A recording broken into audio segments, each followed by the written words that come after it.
Tuombe. Mwenyezi Mungu ambaye kwa hekima na wema wako umeteua nyadhifa za viongozi na mabunge kwa ustawi wa jamii na utawala wa haki wa wanadamu, tukusihi tutazame kwa neema nyingi sisi watumishi wako ambao umeridhia kutekeleza shughuli muhimu za jamhuri yetu. Tukuomba uteremshie baraka zako sisi tuliokusanyika hapa na utujalie tuyatende na kufikiria mambo yote tutakayofikishwa mbele yetu kwa njia ya haki na uaminifu, ili utukufu na sifa zako ziendelezwe na ili kustawisha amani, ufanisi na heri ya nchi hii yetu na wale ambao wajazao umezikabidhi mikononi mwetu. Amin.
Honorable members and members of the public, good morning. Welcome to the morning sitting for today. And I would like us to go straight to the order paper so that we may dispense with the agendas which we have in the order paper. So we may begin. Clerk, next order. Order number 1, administration of oath. Next order. Order number 2, communication from the chair. Next order. Order number 3, messages. Next order. Number 4, petitions. Next order. Order number 5, papers. Next order. Order number 6, notices of motions. Next order. Order number 7, statements. Next order. Order number 8, commencement of business. Kitui County Finance Bill 2024, County Assembly Bill number 4 of 2024, second reading by the Chairperson, Committee on Finance and Economic Planning. Thank you, Chairperson, Committee on Finance and Economic Planning, Honorable Munyoke Mwenzi. You may take the floor.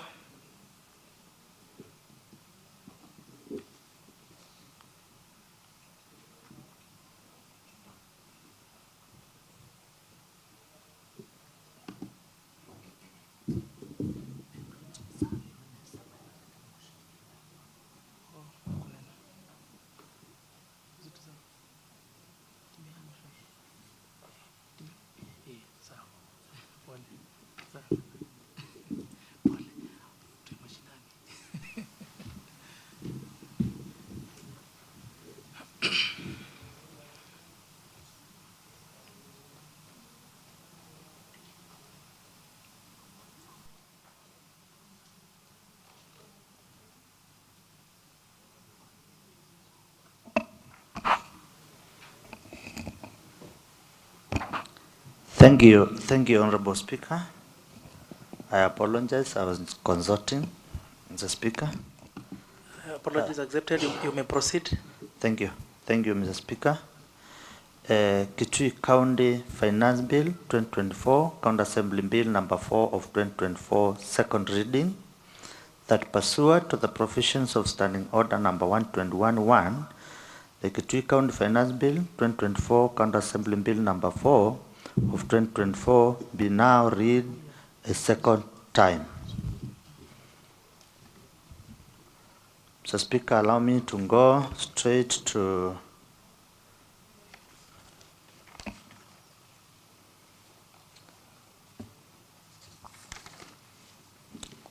the report.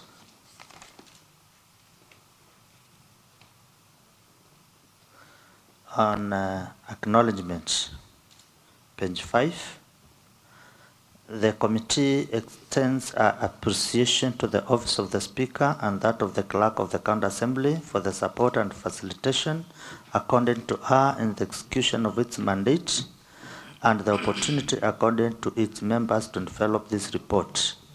I also wish to extend my sincere gratitude to the Secretariat for the input and valuable contributions during the compilation of this report.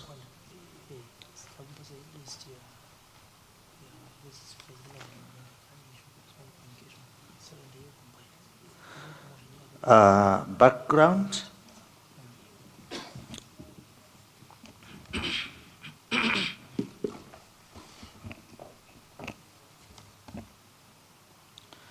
Honorable Speaker, Section 133 of the Public Finance Management Act 2012 requires that not later than 90 days after passing the appropriation bill, the County Assembly shall consider and approve the finance bill with or without amendments.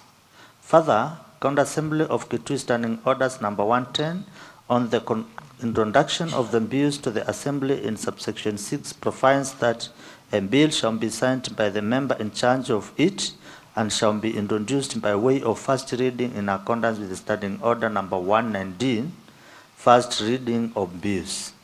Upon submission, the Kitui County Finance Bill 2024 was committed to the Committee on Finance and Economic Planning by way of first reading on Wednesday, 16th October 2024, during the afternoon sitting pursuant to the provisions of Standing Order number 121. The committee was tasked with overseeing public participation on the proposed bill and subsequently undertaking its consideration in line with the committee's mandate as it relates to Standing Order number 195 and second schedule of the Kitui County Assembly Standing Orders. Regrettably, it is worth noting that the Minister of Finance, Economic Planning and Revenue Management submitted the Kitui County Finance Bill 2024 late to the County Assembly. This is the second time the Ministry has submitted the Finance Bill late to the County Assembly. The Finance Bill being a statutory document with timelines, The Ministry of Finance, Economic Planning and Revenue Management has violated, shown disregard and lack of commitment to Section 132(2) of the Public Finance Management Act 2012. Nonetheless, to ensure the Kitui citizenry gets service they deserved and that the county government of Kitui achieved its own source revenue target, the committee is to proceed to consider the Finance Bill 2024. Honorable Speaker, as envisaged in Article 118(1)(b), as read together with Standing Order number 123, the committee to which a bill is committed is mandated to facilitate public participation and shall take into account the views and recommendations of the public and relevant stakeholders when making a report to the County Assembly. The County Assembly placed an advert in the print media on 23rd October 2024. Members can see Annexure 4, inviting members of the general public to attend to public participation or submit to the County Assembly written memoranda on the Kitui County Finance Bill 2024. The committee did not receive any memorandum. Further, the committee conducted a public hearing on the Finance Bill 2024 in different parts of the county as indicated below. Day 1, which was on Monday 4th November 2024 at Kiambiti Center, Mulango Ward, Kitui Central Sub-County. Mashinani Multipurpose Hall, Mashinani Ward, Kitui West Sub-County. Day 2 on 5th at Kiamatu Market Shed in Kiamatu Ward, Kitui East Sub-County, and Kamute Redeemed Gospel Church in Athi Ward, Kitui South Sub-County. Day 3, Wednesday 6th November 2024, at Kiomedhan Ward Headquarters Office in Kiomedhan Ward, Mwingi West Sub-County, and Kisasi AIC in Kisasi Ward, Kitui Rural Sub-County. Day 4, Thursday 7th, at Kase Market Shed in Mumoni Ward, Mwingi North Sub-County, and the Waiter Market Shed in Waiter Ward, Mwingi Sub-County. After the completion of the exercise, the reports for these public participation centers were compiled, see Annexure 5. Subsequently, the committee held a virtual meeting on Friday, 8th November 2024 at Governor's Corners Parkside Villa Hotel, beginning from 11 a.m. to 2 p.m. During the meeting, members of the public were invited to give their submissions through an interactive virtual meeting on the Google Meet platform via the below link and the annexure attached. Thereafter, the committee retreated to Pride in Flamingo in Mombasa County from 11th to 16th November 2024 to examine and interrogate the public participation reports and virtual meetings report and compiled this report for adoption by this Honorable House.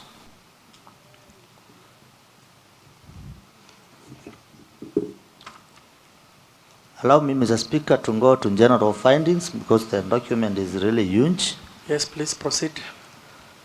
So the main observations arrived by the committee following scrutiny of the submitted Finance Bill 2024 are as below.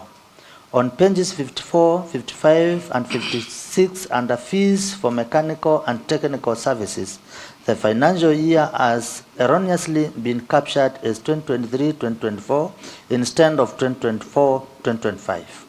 On page 22, the general classification name of boutiques, clothing dealers, beauty shops, salons, and barber shops has been erroneously given some changes, yet is a title.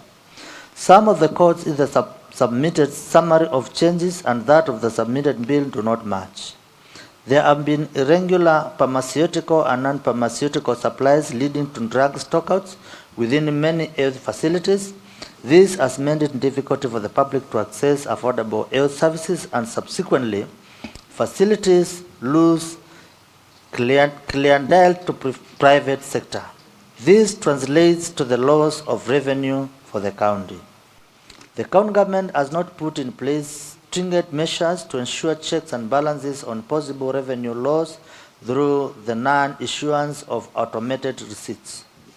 The sales operations are affected by political interferences, and senior county government staff from the revenue department which hinder revenue collection. That business which are likely to promote bad morals in society should be discouraged by imposing higher taxation, for instance, scrap metals, guards, tokomuguka, and alcoholic drinks. That business whose operations are degrading the climate should be effectively controlled by ensuring the requisite policies are in place. Recommendations and proposed amendments to the bill. Honorable Speaker, the committee made the following general recommendations and highlighted amendments for adoption by the Assembly. General recommendations. 1. The CCM for the Ministry of Finance, Economic Planning and Revenue Management should adhere to Section 132 of the Public Finance Management Act and submit the finance bill to the Assembly at the appropriate time for the Assembly to have adequate time to consider it. 2.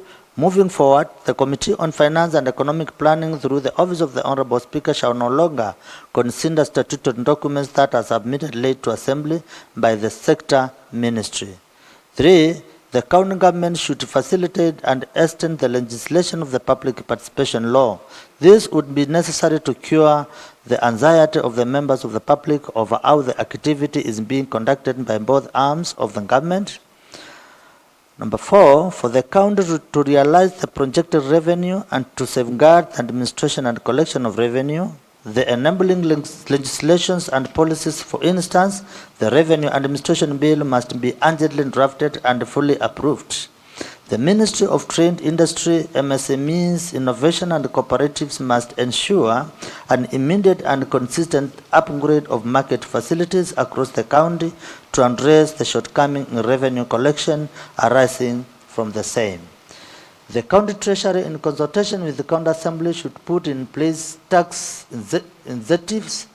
incentives such as waiver of penalties as provided for in Article 210 of the Constitution of Kenya 2010. This is aimed at encouraging businessmen to invest in certain industries or regions, particularly in economically distressed areas. Civic education and public awareness campaigns on revenue collection should be rolled out to the stakeholders before the preparation of finance bills to enable the public to familiarize themselves with targets, strategies of enhancing revenue as well as challenges involved in revenue collection within the county.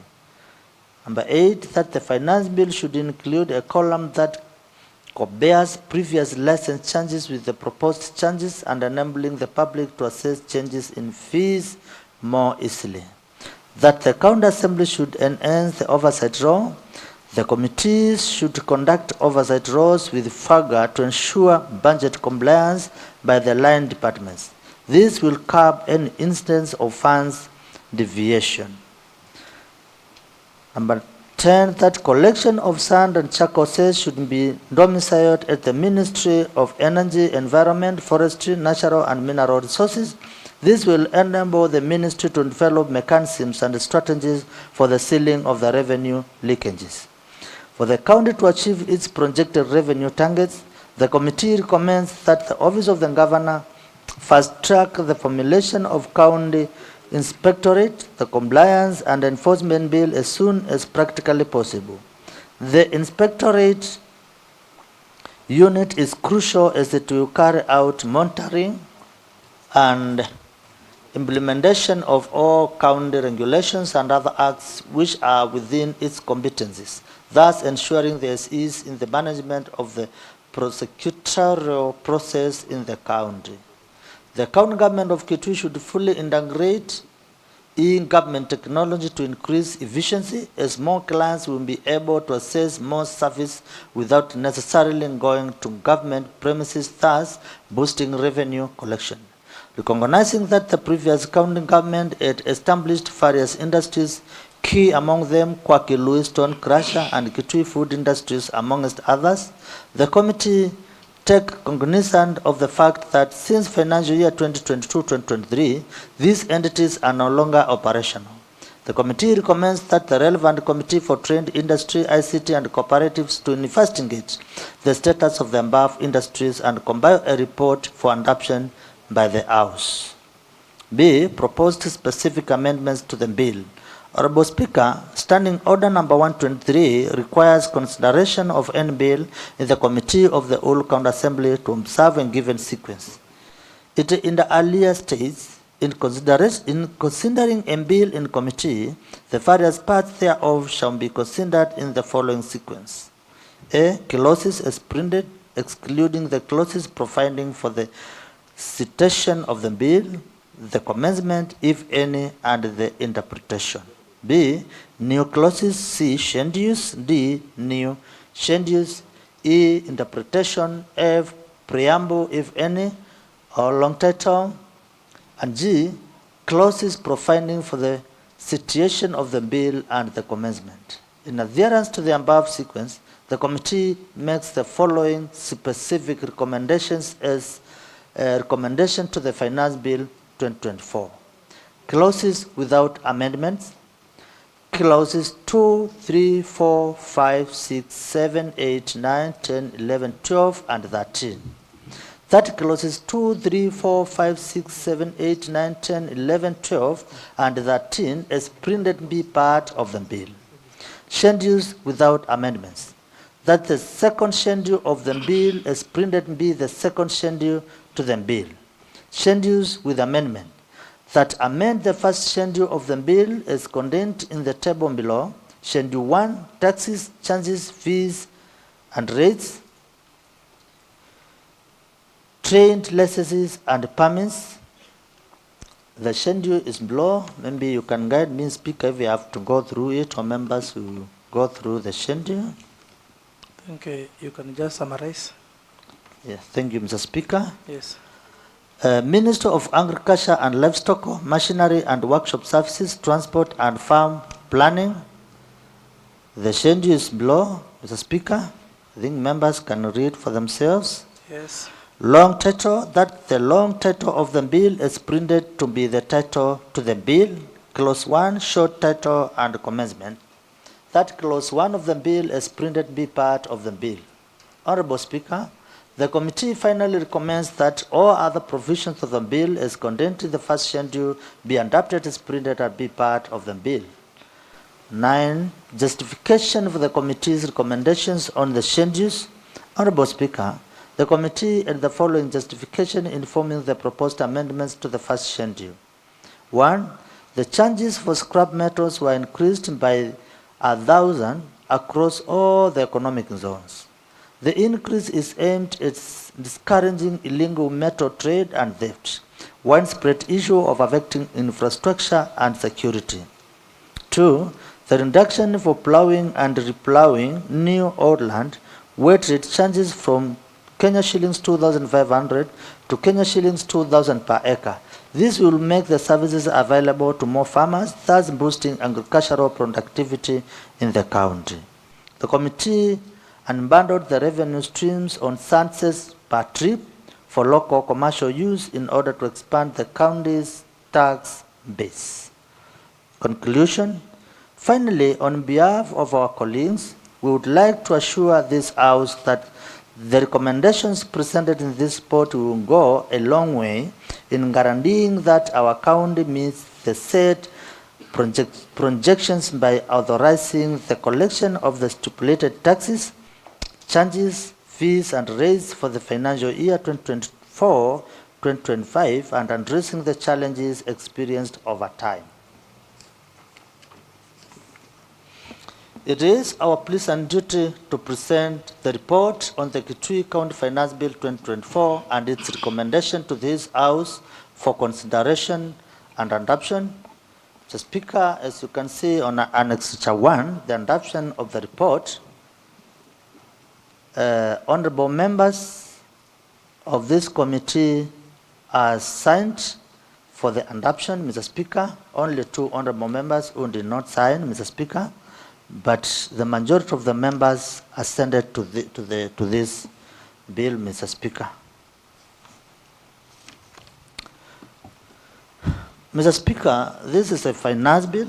Honorable Munyaki, you can mention all the members of the committee. Thank you. So that the public may know them. Thank you, Honorable Speaker. The composition of the committee. Honorable Munyoki, those who are here can stand up as you mentioned their name. Thank you. But the public who are with us can see them. Thank you, Honorable Speaker. I'm guided, and I think honorable members are guided as well. So when I mention your name, kindly be upstanding if you are a member of this committee. The composition of the committee, the Sectoral Committee on Finance and Economic Planning was established pursuant to the provision of Standing Order number 190, and it comprises the following members. 1, Honorable Munyoki Mwenzi, Chairperson, yours truly here. Honorable Waziri Mbakari, who is Vice Chair. We have Honorable Paul Maluki, member. We have Honorable Benjamin Mulandi, member. Honorable Mary P. Ndumbu, member. Honorable David Masaku Munyao, member. Honorable Peter Kitonyo Mwanza, member. Honorable Munira Mohammed, member. Honorable Nzavu Mwanzia, also a member. Honorable Grace Soindo Mulandi, member. And Honorable Mary Mbithe. Mr. Speaker, those are the members of Finance Committee. Thank you very much. I know this is one of the most disciplined committee. Yeah, thank you, of course Chair. it is, Mr. Speaker, and we thank you for your support, Mr. Speaker. It is due to your support that we have been able to be united and be strong as we are, Mr. Speaker. Thank you. So, Mr. Speaker, having said that, Mr. Speaker, this is a finance bill. It's a bill, Mr. Speaker, that enables our county to collect revenues for the benefit of our people so that the county may get money, Mr. Speaker, for the smooth running, Mr. Speaker.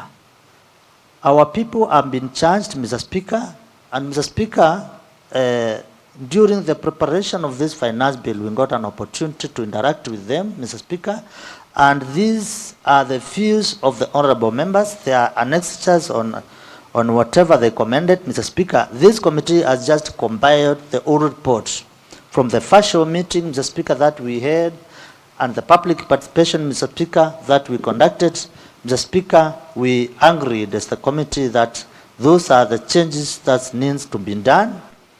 I believe that the honorable members will support the bill, Mr. Speaker, and make sure that they will enable our county to do its business through revenue collection, Mr. Speaker. Therefore, Mr. Speaker, I urge Honorable Waziri Mbakari to second, Mr. Speaker. Thank you, Mr. Speaker. You're welcome. Thank you, Chairperson, Committee on Finance, Honorable Munyoki Mwenzi. Honorable Waziri Bakari, Vice Chair. You have been requested by your chair to help him in seconding the motion. You may take the floor.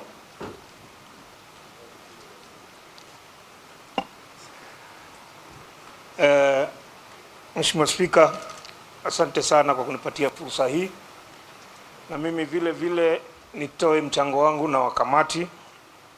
Lakini kabla sijaanza, Mheshimiwa Spika, ningeomba unipatie fursa na mimi pia ni jiunge na wenzangu kushukuru watu wa Migwani na Mwingi Magharibi kwa jumla, ukiongozwa na mwakilishi wa wodi yao ambao ni kiongozi wetu Mheshimiwa Harrison, kwa wametukaribisha vizuri sana. Mapokezi yao yalikuwa ni mazuri na tumeona ni watu wanapenda wageni. Kwa hivyo Mheshimiwa Spika, kwa niaba yako ningependa kurudisha shukrani hiyo. Mheshimiwa Spika, nikirudia, sisi kama kamati ya sheria ya kutoa ushuru, Mheshimiwa Spika, kupitia uongozi wako na kupitia uongozi wa clerk, mlitupatia fursa na nafasi ya kuweza kuchukua maoni karibu Kitui yote kwa jumla. Kama vile mwenyekiti amesema, tulizunguka kila mahali katika eneo hili la Bunge. Nafikiri tulielezwa mahali tulikuwa katika wodi ya Mheshimiwa Mkwayu. Tulikuwa pale, tulichukua maoni, na kwingineko kwingi sana Mheshimiwa Spika, tulichukua maoni ya watu wetu ambao walijitokeza kwa wingi na kutueleza kama vile umesikia tukielekezwa hapa na mwenyekiti. Mheshimiwa Spika, mambo yale yalitokea machache ni kwamba wakaji wa Kitui wengi sana walikuwa na uoga juu ya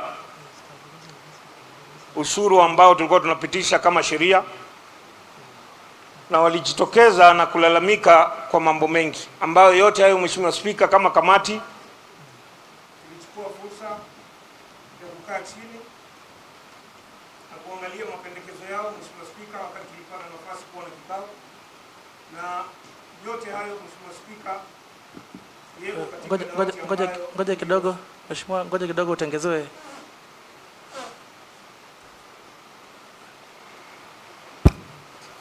Endelea.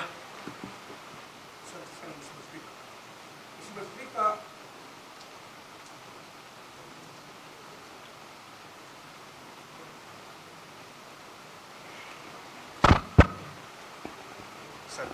asante sana. Mheshimiwa Spika, mapendekezo ya wananchi tuliangalia na itabidi weke mbili imepotea tu. Mheshimiwa Spika, mapendekezo ya wananchi ambapo kupitia mambo ambayo yanafanyika katika hii kaunti yetu, sana sana katika biashara zile walilalamika sana ni biashara za mihadarati Mheshimiwa Spika, ambapo wengi sana walitoa maoni yao. Nafikiri yameonekana katika kitabu ambacho tumepeana Mheshimiwa Spika, na upande mwingine Mheshimiwa Spika, ambapo mambo hayo yalijumulishwa karibu kila ward Mheshimiwa Spika, ni mambo ya kuuza vyuma Mheshimiwa Spika, biashara ya kuuza vyuma Mheshimiwa Spika. Kama kaunti ya Kitui, najua kuna mswada kama huyo ulikuwa hapo mbeleni Mheshimiwa Spika, lakini bado serikali ambayo ilikuwa Mheshimiwa Spika haikupitisha kama sheria Mheshimiwa Spika. Kwa sasa ukiangalia katika zile kaunti zetu za Ukambani, tuseme Makueni, Machakos na Kitui, wale ambao majirani zetu kama Machakos Mheshimiwa Spika, ni watu ambao walifunga biashara ya uuzaji wa vyuma Mheshimiwa Spika. Ningependa kutoa ombi Mheshimiwa Spika katika uzungumzaji wangu, sababu Mheshimiwa Spika, ukipata fursa utembee mahali karibu, tuseme kama eneo bunge la Matu ambao ni majirani zetu.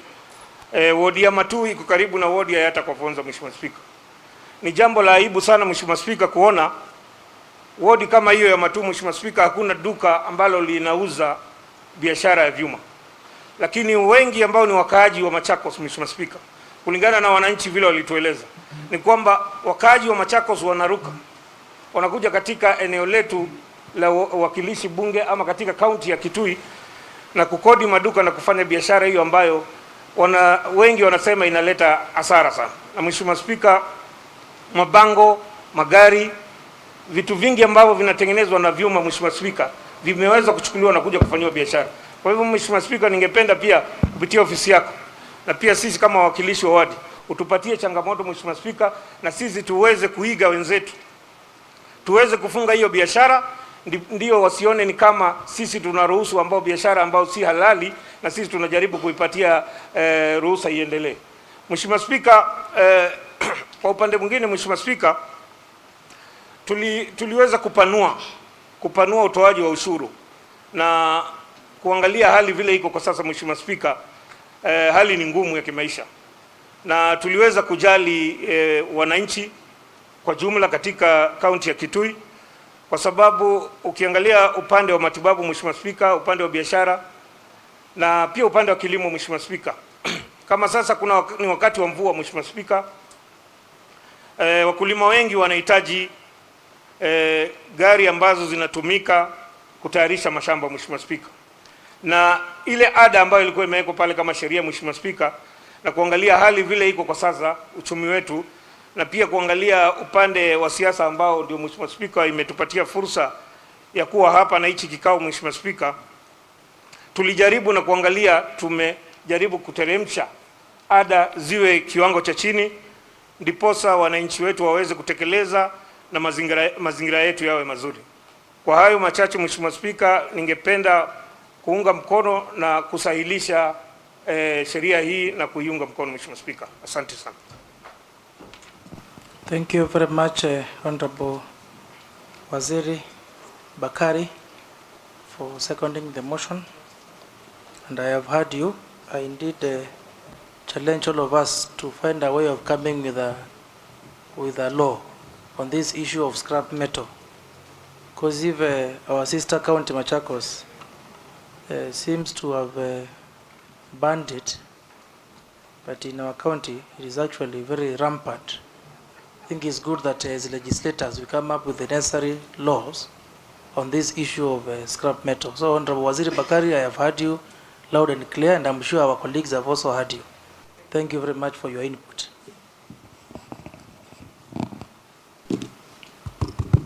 Honorable members, allow me now to propose the motion on the Kitui County Finance Bill 2024 into bracket County Assembly Bill number 4 2024, second reading.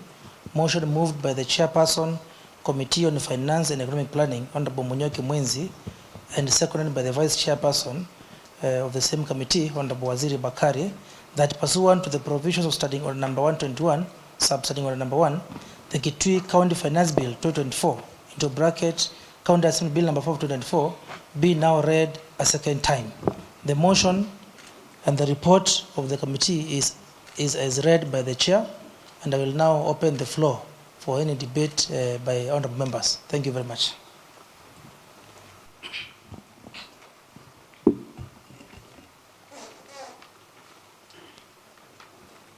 If you want to debate, you raise your hand so that I can see you. Oh, thank you. Let's begin with Honorable Muthengi Dagara, the very able member of the Raka Ward.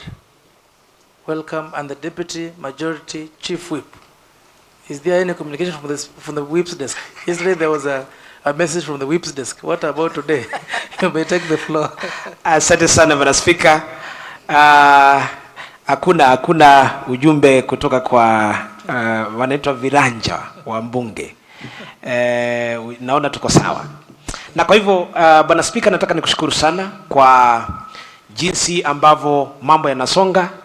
Naona mandhari hapa vile vile hali ya anga inaendelea kuleta baraka, na tunashukuru sana vile mambo yanavyokwenda. Na wenzangu naona wamechomoza kwa wingi, manake tumemakinika katika kazi zetu. Hata kama mvua itanyesha namna gani, lazima wawakilishi wa wodi watatoka maeneo yote kuhakikisha kwamba asubuhi tuko bungeni. Na wananchi wameona wenyewe Bwana Spika kwamba haya mambo ni magumu. Unaona wenyewe wananchi wenye tunawakilisha ni vigumu sana kuja hata kuungana pamoja na sisi kwa sababu ya mvua, lakini sisi tunajitolea mwanga kuhakikisha kwamba tumekuja hapa. Na kwa hivyo Bwana Spika, nataka nizungumzie ili swala la ushuru.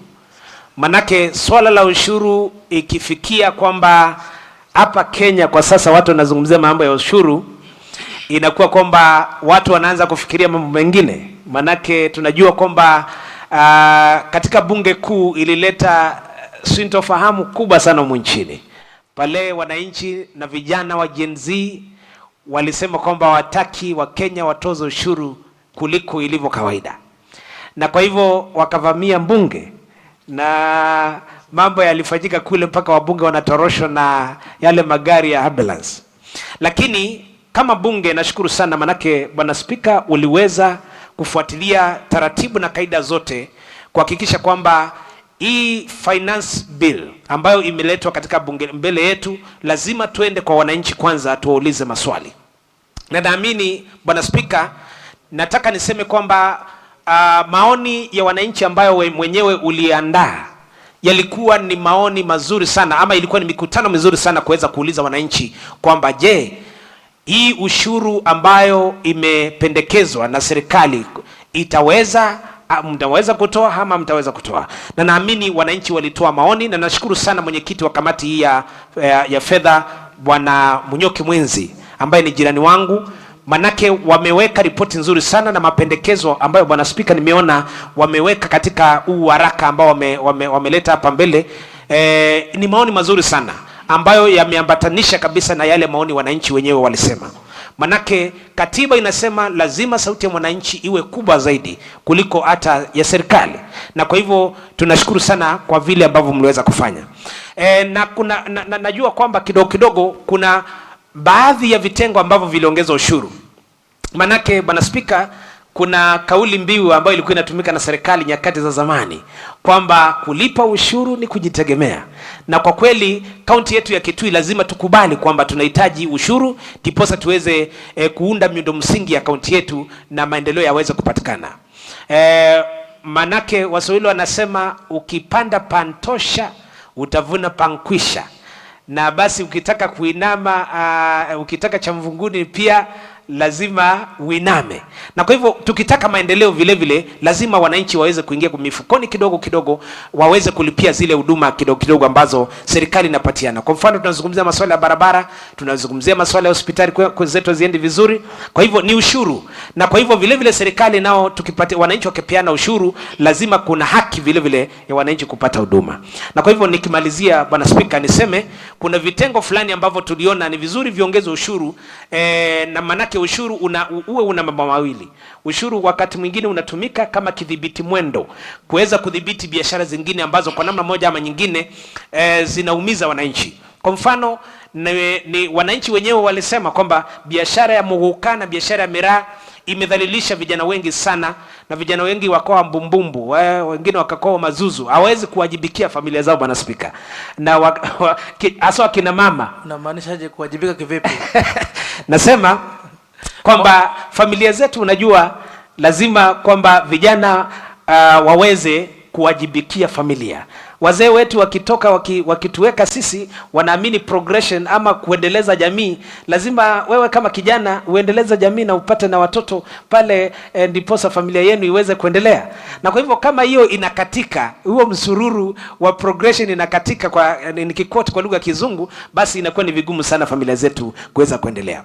Na kwa hivyo tunasema kwamba swala la miraa na vile vile muguka, tunaona kwamba wale ambao ni wauzaji ama wale ambao ni wasafirishaji wa miguka waliweza kuwekwa kima cha shilingi milioni sio milioni 40,000 kuweza kusafirisha muguka ama vile vile kuweza kusafirisha zao la miraa.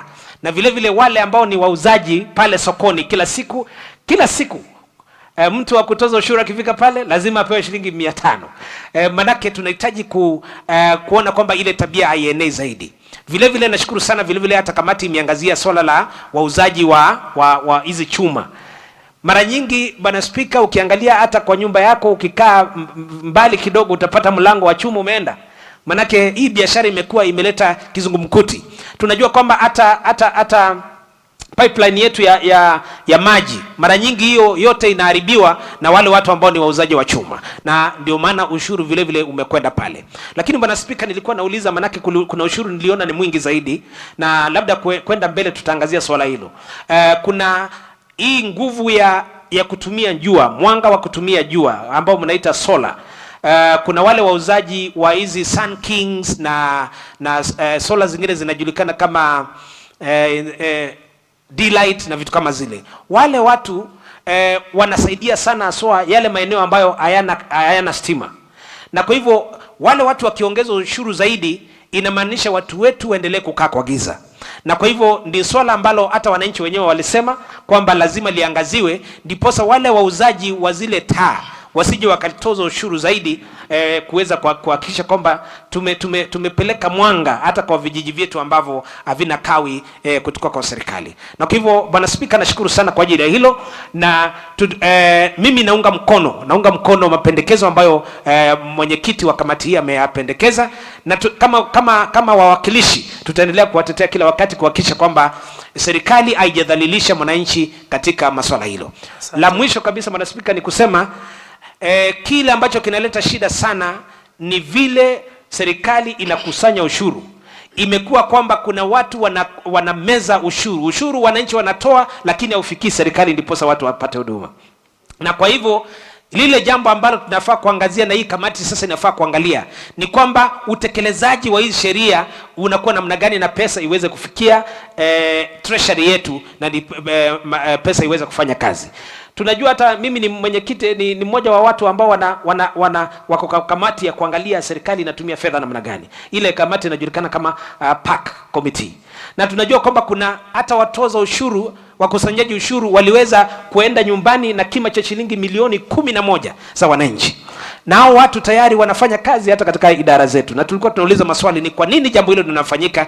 Pale waziri wa fedha alikubalia wale watoza ushuru ambao waliiba mali ya umma vile vile waendelee kuiba zaidi. Kwa hivyo hilo ndilo swala ambalo kama wawakilishi tutaangalia, Bwana Spika, kuhakikisha kwamba tumeziba nyufa hizo ambazo watu wanapora mali ya wananchi. Na kwa hayo machache naunga mkono mswada huo. Asante.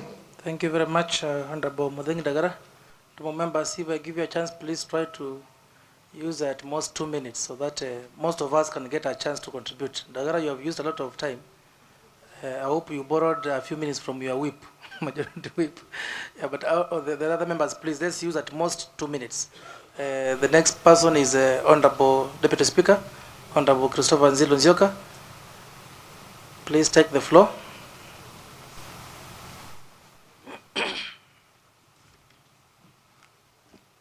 Thank you very much, Honorable Speaker.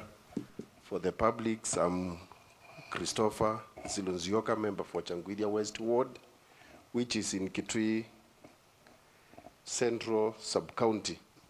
Honorable Speaker, I want to speak to this bill and point out that it is one of the best to our people, and also applaud the Committee on Finance for the job well done. Honorable Speaker, trying to go through the report, it captures the will of the people of Kitui County expressly and directly by stating where the public participation was done, who said what, and what recommendations they recommended as their proposal. Honorable Speaker, Finance Bill affects the people directly.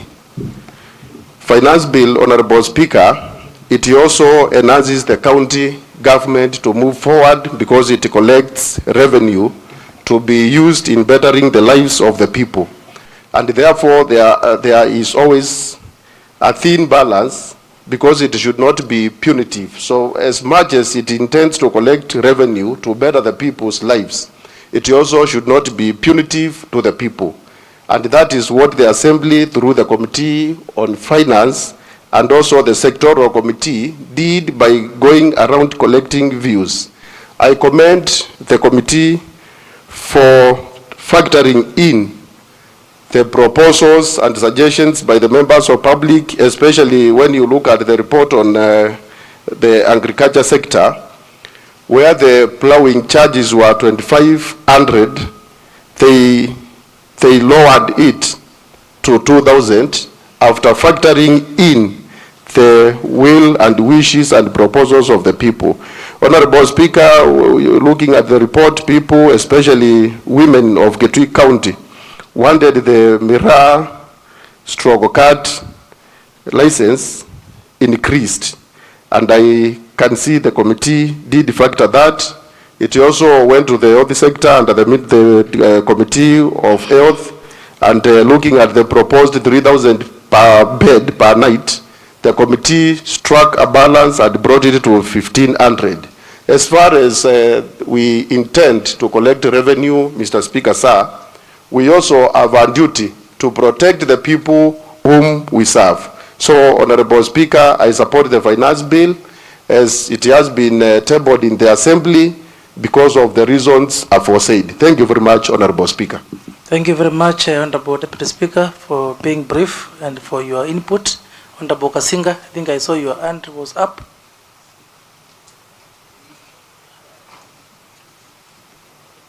And I saw your nephew somewhere. I don't know, maybe you can help us recognize him. You have a very sharp nephew. Please take the floor, Honorable Kasinga. I can still see him seated somewhere. Very sharp young man. Oh. Okay, thank you, Honorable Speaker. I'm delighted this morning to have an opportunity to contribute to the finance bill. which is before us. And first, I want to take the opportunity, as you have granted me the leeway, to recognize my nephew, Wani Mumo Mutia. You may stand, Mumo. Thank you. Yes. Thank you. Let Mumo be taken to the speaker's gallery. He is now my guest. Yes. Now. So Mumo is a very sharp young man. Thank you. Indeed, Honorable Speaker, I understand it was the person who was helping the volleyball team to have the scores. Thank you for recognizing him. He's a brilliant boy indeed. Honorable Speaker, having said that, I want to appreciate what the Committee on Finance did and the report that they have given us. And I stand to say that in Mumoni, Honorable Speaker, we had an opportunity for the people of Mumoni and the larger Mwingi North constituency to have an input on this finance bill. Honorable Speaker, one thing that I want to join the committee in mentioning is that it's unfortunate that this bill actually was brought late to the Assembly, and the committee said it is its second time for the finance bill to be submitted late. I think we need to get away from this culture of doing things late contrary to the law. It is not fair, because at the end of the day, if the finance bill has not been approved by the county assembly and taxation is going on, it is illegal. If anyone was to go to court today to challenge us, to challenge the county government in matters taxation, I am sure there will be remedy and there will be compensation to the people of Kitui. So we hope to see this being the last one. Honorable Speaker, I will be brief and say that matters taxation is what actually drives the nation, and everyone should pay taxes. But we need to be sensitive. There's an area that I've realized, Honorable Speaker, specifically on the issue of the hospital, and that is on the area of the ICU deposit admission.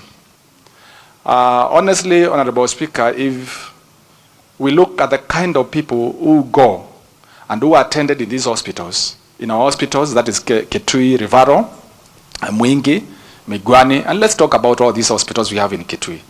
They are people of low income. We know how the poverty levels are in Kitui. We know the kind of incomes all our people get. We know the kind of clientele these hospitals are supposed to attend to. And so when you put that for one to be admitted in the ICU, he has to pay, or she has to pay 50,000 shillings. Where do you get that money from? Someone has been taken from Moda, that's a peasant farmer. He or she does not even have 10,000 shillings in the pocket. I want to believe the Committee on Finance, because I listened to the public. The public were of the view that we reduce that figure from 50,000 to around 20 or 30,000 or about. In fact, some were proposing 10,000 shillings. So, Honorable Speaker, I do not specifically agree on that recommendation of the committee to stand with what the Finance Ministry had recommended, and I would want to move an amendment to that area.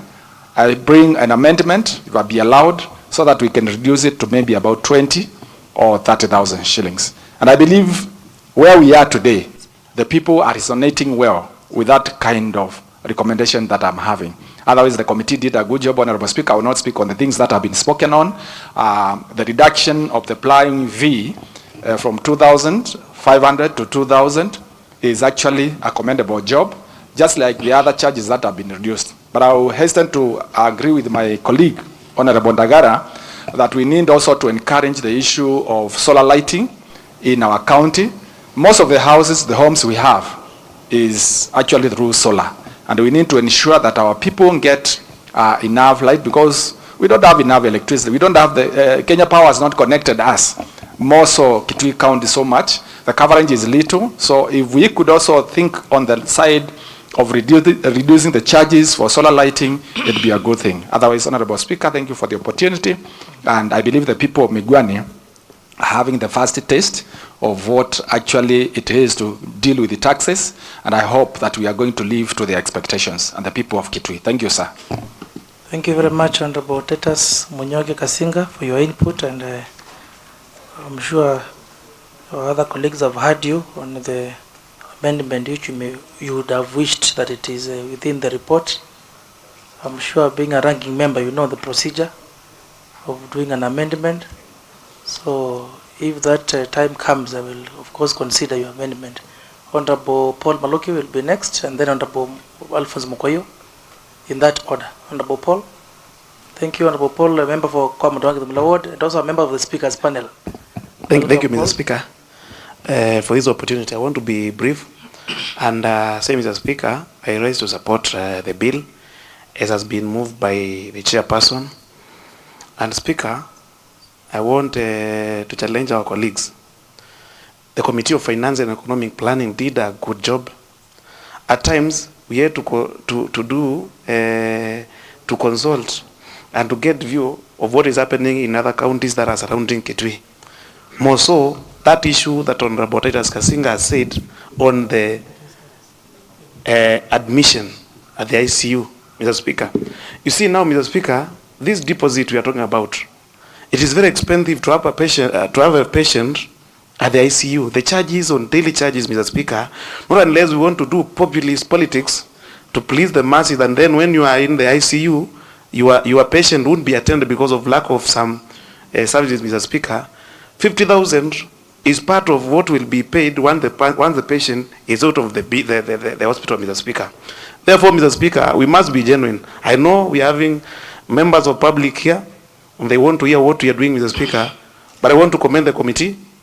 Mr. Speaker, you did a good job, and I want to encourage our colleagues to support the motion as the bill as it has been moved. I thank you.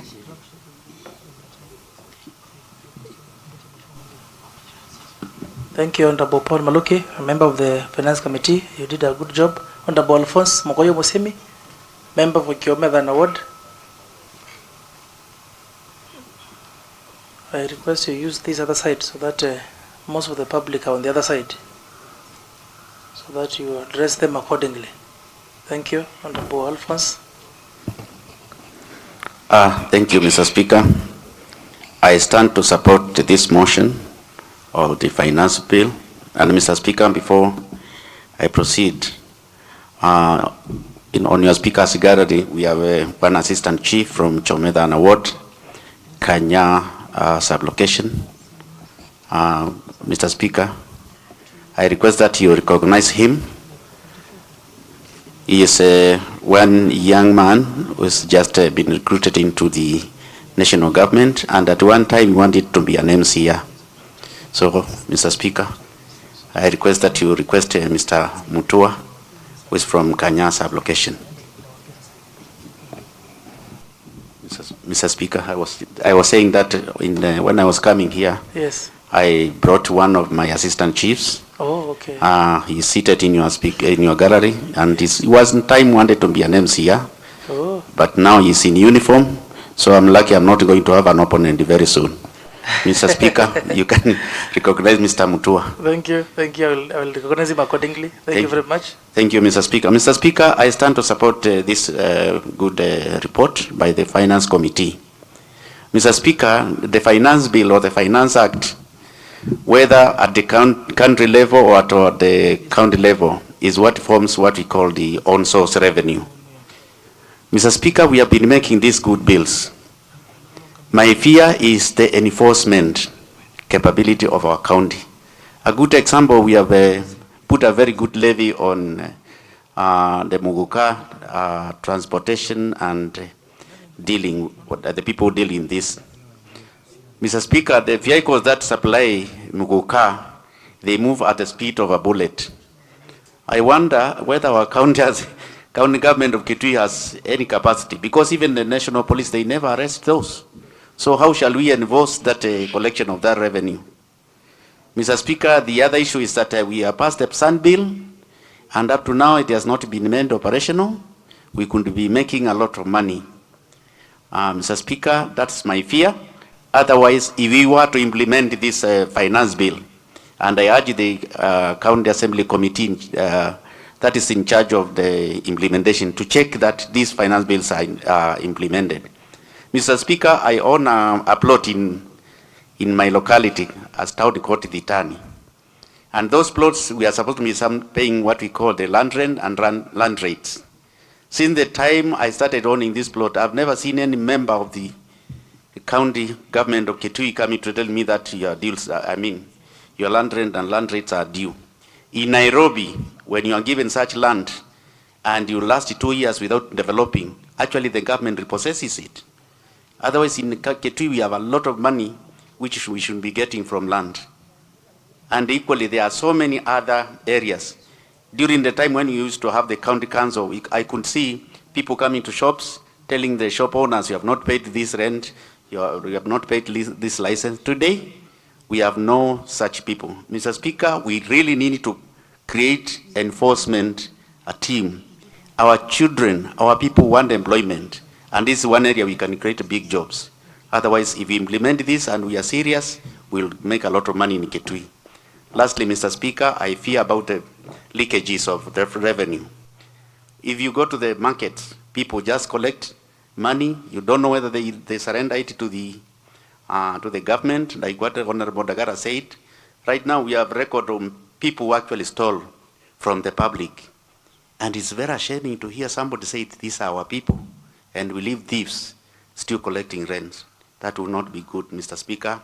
When our people pay for tax, when they want services, and somebody can actually steal that money, how shall we ever develop Kitui? Thank you, Mr. Speaker. I support. Thank you very much, Honorable Mokwayo, for that. Honorable Rose Kavoka, and then Honorable Deborah, in that order. Honorable Rose Kavoka, you may take the floor.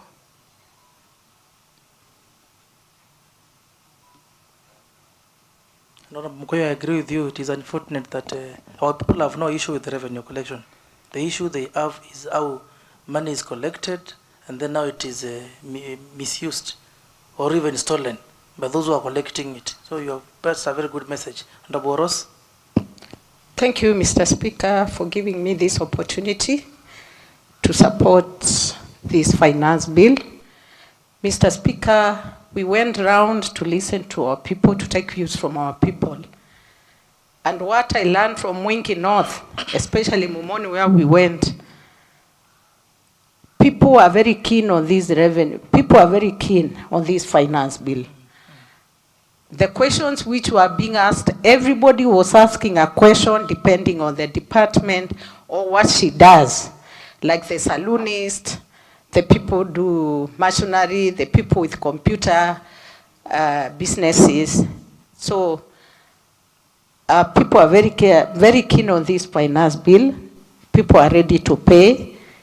But what came up, Mr. Speaker, is people, the complaint is, where does the revenue they pay go? Especially the people who call the marketplaces. They say they pay tax. You come with your goat, you come with your cow, you pay, but they are not very sure whether that revenue is taken to the right place. Mr. Speaker, it's an ample request to this House. Maybe one of these days we plan as a House and we visit these marketplaces and to see what happens. When this revenue is collected, where does it go? Does it go to people's pockets or it goes to the county treasury? Mr. Speaker, with those few remarks, I support the finance bill. Thank you. Thank you, Honorable Ross. Honorable Deborah, you are next. Then Honorable Katana, and then Honorable Grace Mulandi, in that order. Honorable Cyrus, I've seen you. Thank you. Member for Ikanga Kitui Ward, Honorable Deborah. Please take the floor. Thank you, Mr. Speaker.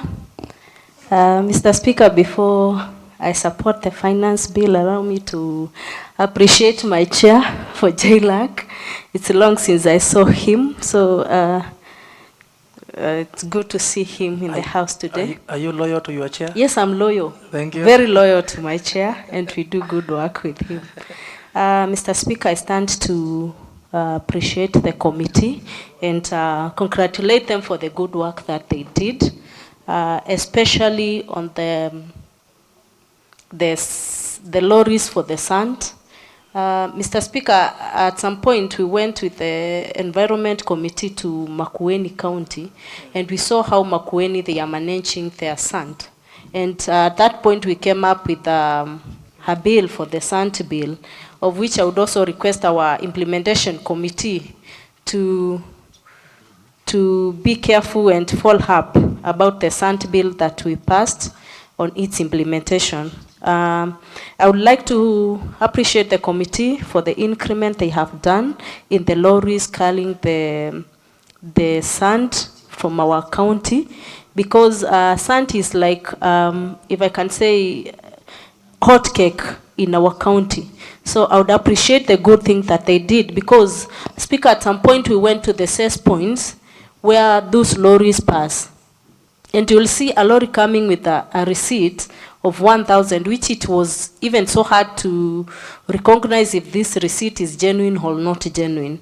So I would recommend the committee for increment on that side. And also the point of reducing the amount for plowing for our farmers. They have done a good work from 2,500 to 2,000. I would also appreciate that, because we have the MAG being produced in our county, and I think this reduction of plowing charges will also help our farmers. So on that point, Mr. Speaker, I stand to support the bill. Thank you. Thank you very much, Honorable Deborah Katungwa. Honorable Musyoka Mpita, don't come too close to the mess. I almost thought you were taking it away.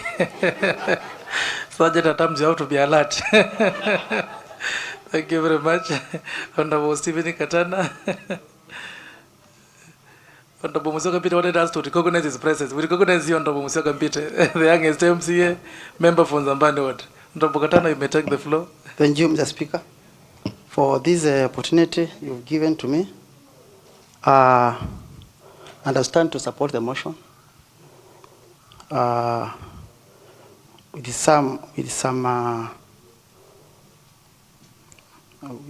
want to talk of a few things here, and I'll be so much on health. And Mr. Speaker, before I start, I want to confirm to this House that Honorable Chair Jelak has been around. I was with the Chair yesterday here, and when you confirm from the attendance list, Chair has been around. So, Vice Chair, I think it's very important. You mean it is the Vice Chair who hasn't been around?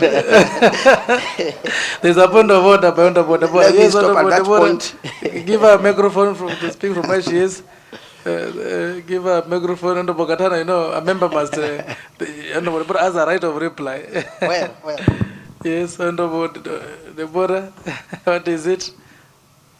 Have you been around? Mr. Speaker, I didn't say that my chair has not been around. I've said I'm happy to see him because I've not seen him for long. Maybe I was absent, so I didn't see my chair. So I appreciate him because... Thank you. I think you have clarified. Thank you. Katana, you may proceed. Mr. Speaker, is that a point of order? Was it a point of order, Mr. Speaker? It's okay. Oh, it was a point of concern.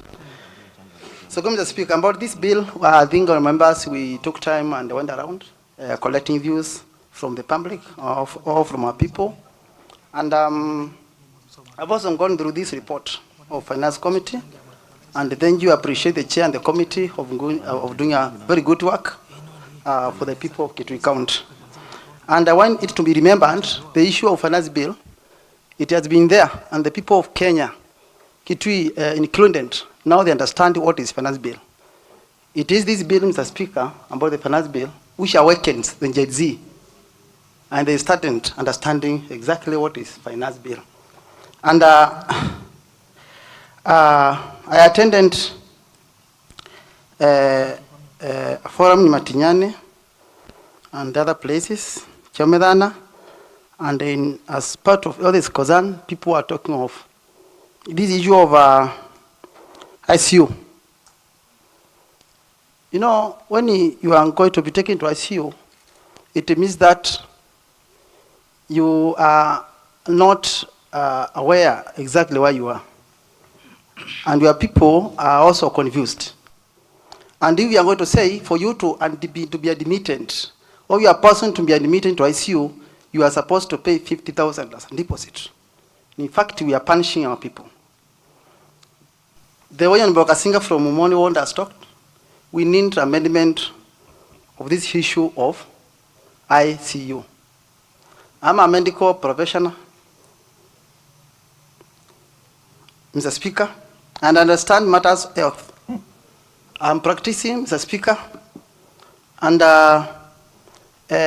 for health to succeed, it must be affordable, accessible, Mr. Speaker, and sustainable.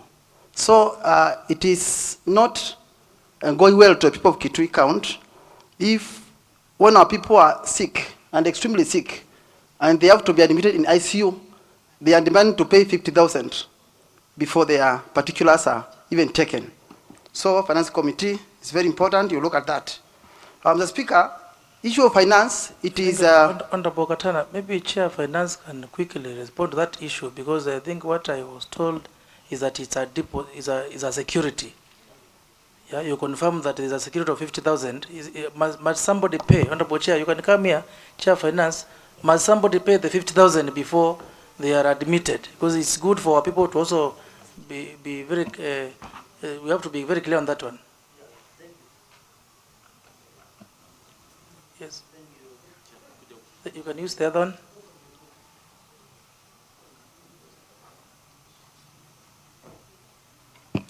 Thank you, Honorable Speaker. As you have said, it's just a deposit, Mr. Speaker. And Mr. Speaker, you know we must be realistic. Things that are being, the components that are being used when one is committed in ICU are very expensive. Mr. Speaker, we went ahead to consult with the other counties, Mr. Speaker, and we found that in Makueni, they are paying a deposit of 100,000, Mr. Speaker. However, Mr. Speaker, the deposit will be included when you are paying your last bill. It is just a deposit to make sure that those things like gas and others are being, oxygen and others are being catered for, so that if another patient is admitted in the ICU, Mr. Speaker, he or she can also be accommodated, Mr. Speaker. It's just a deposit, Mr. Are you Speaker. saying before you are admitted, you must deposit 50,000? It is a commitment. You must commit yourself, Mr. must Speaker. pay. You must pay. commit yourself to pay. No, yes, or must you pay 50,000 before you are Yes, admitted? Mr. Speaker. Okay. Yes, Mr. I think Speaker. now it is clear. Yeah. Honorable Katana, your point was valid. Thank you. For that clarification, Honorable Katana, you may proceed. Mr. Speaker, the chair comes from is a member of County Assembly representing the people of Chisowant. And you know, we are elected by our people to protect them. When it comes to matters health, we need to be very, very, very careful. So it means now we are going now to increase the time to attend burials. Because if you can't be admitted in ICU and you take more than 1 hour or 2 hours, it means that we want our people to die. If it's security, we will understand. Honorable Katana, would you like to be informed by Honorable Grace Yeah, Mulandi? well. Honorable Grace Mulandi, Honorable Katana has allowed you.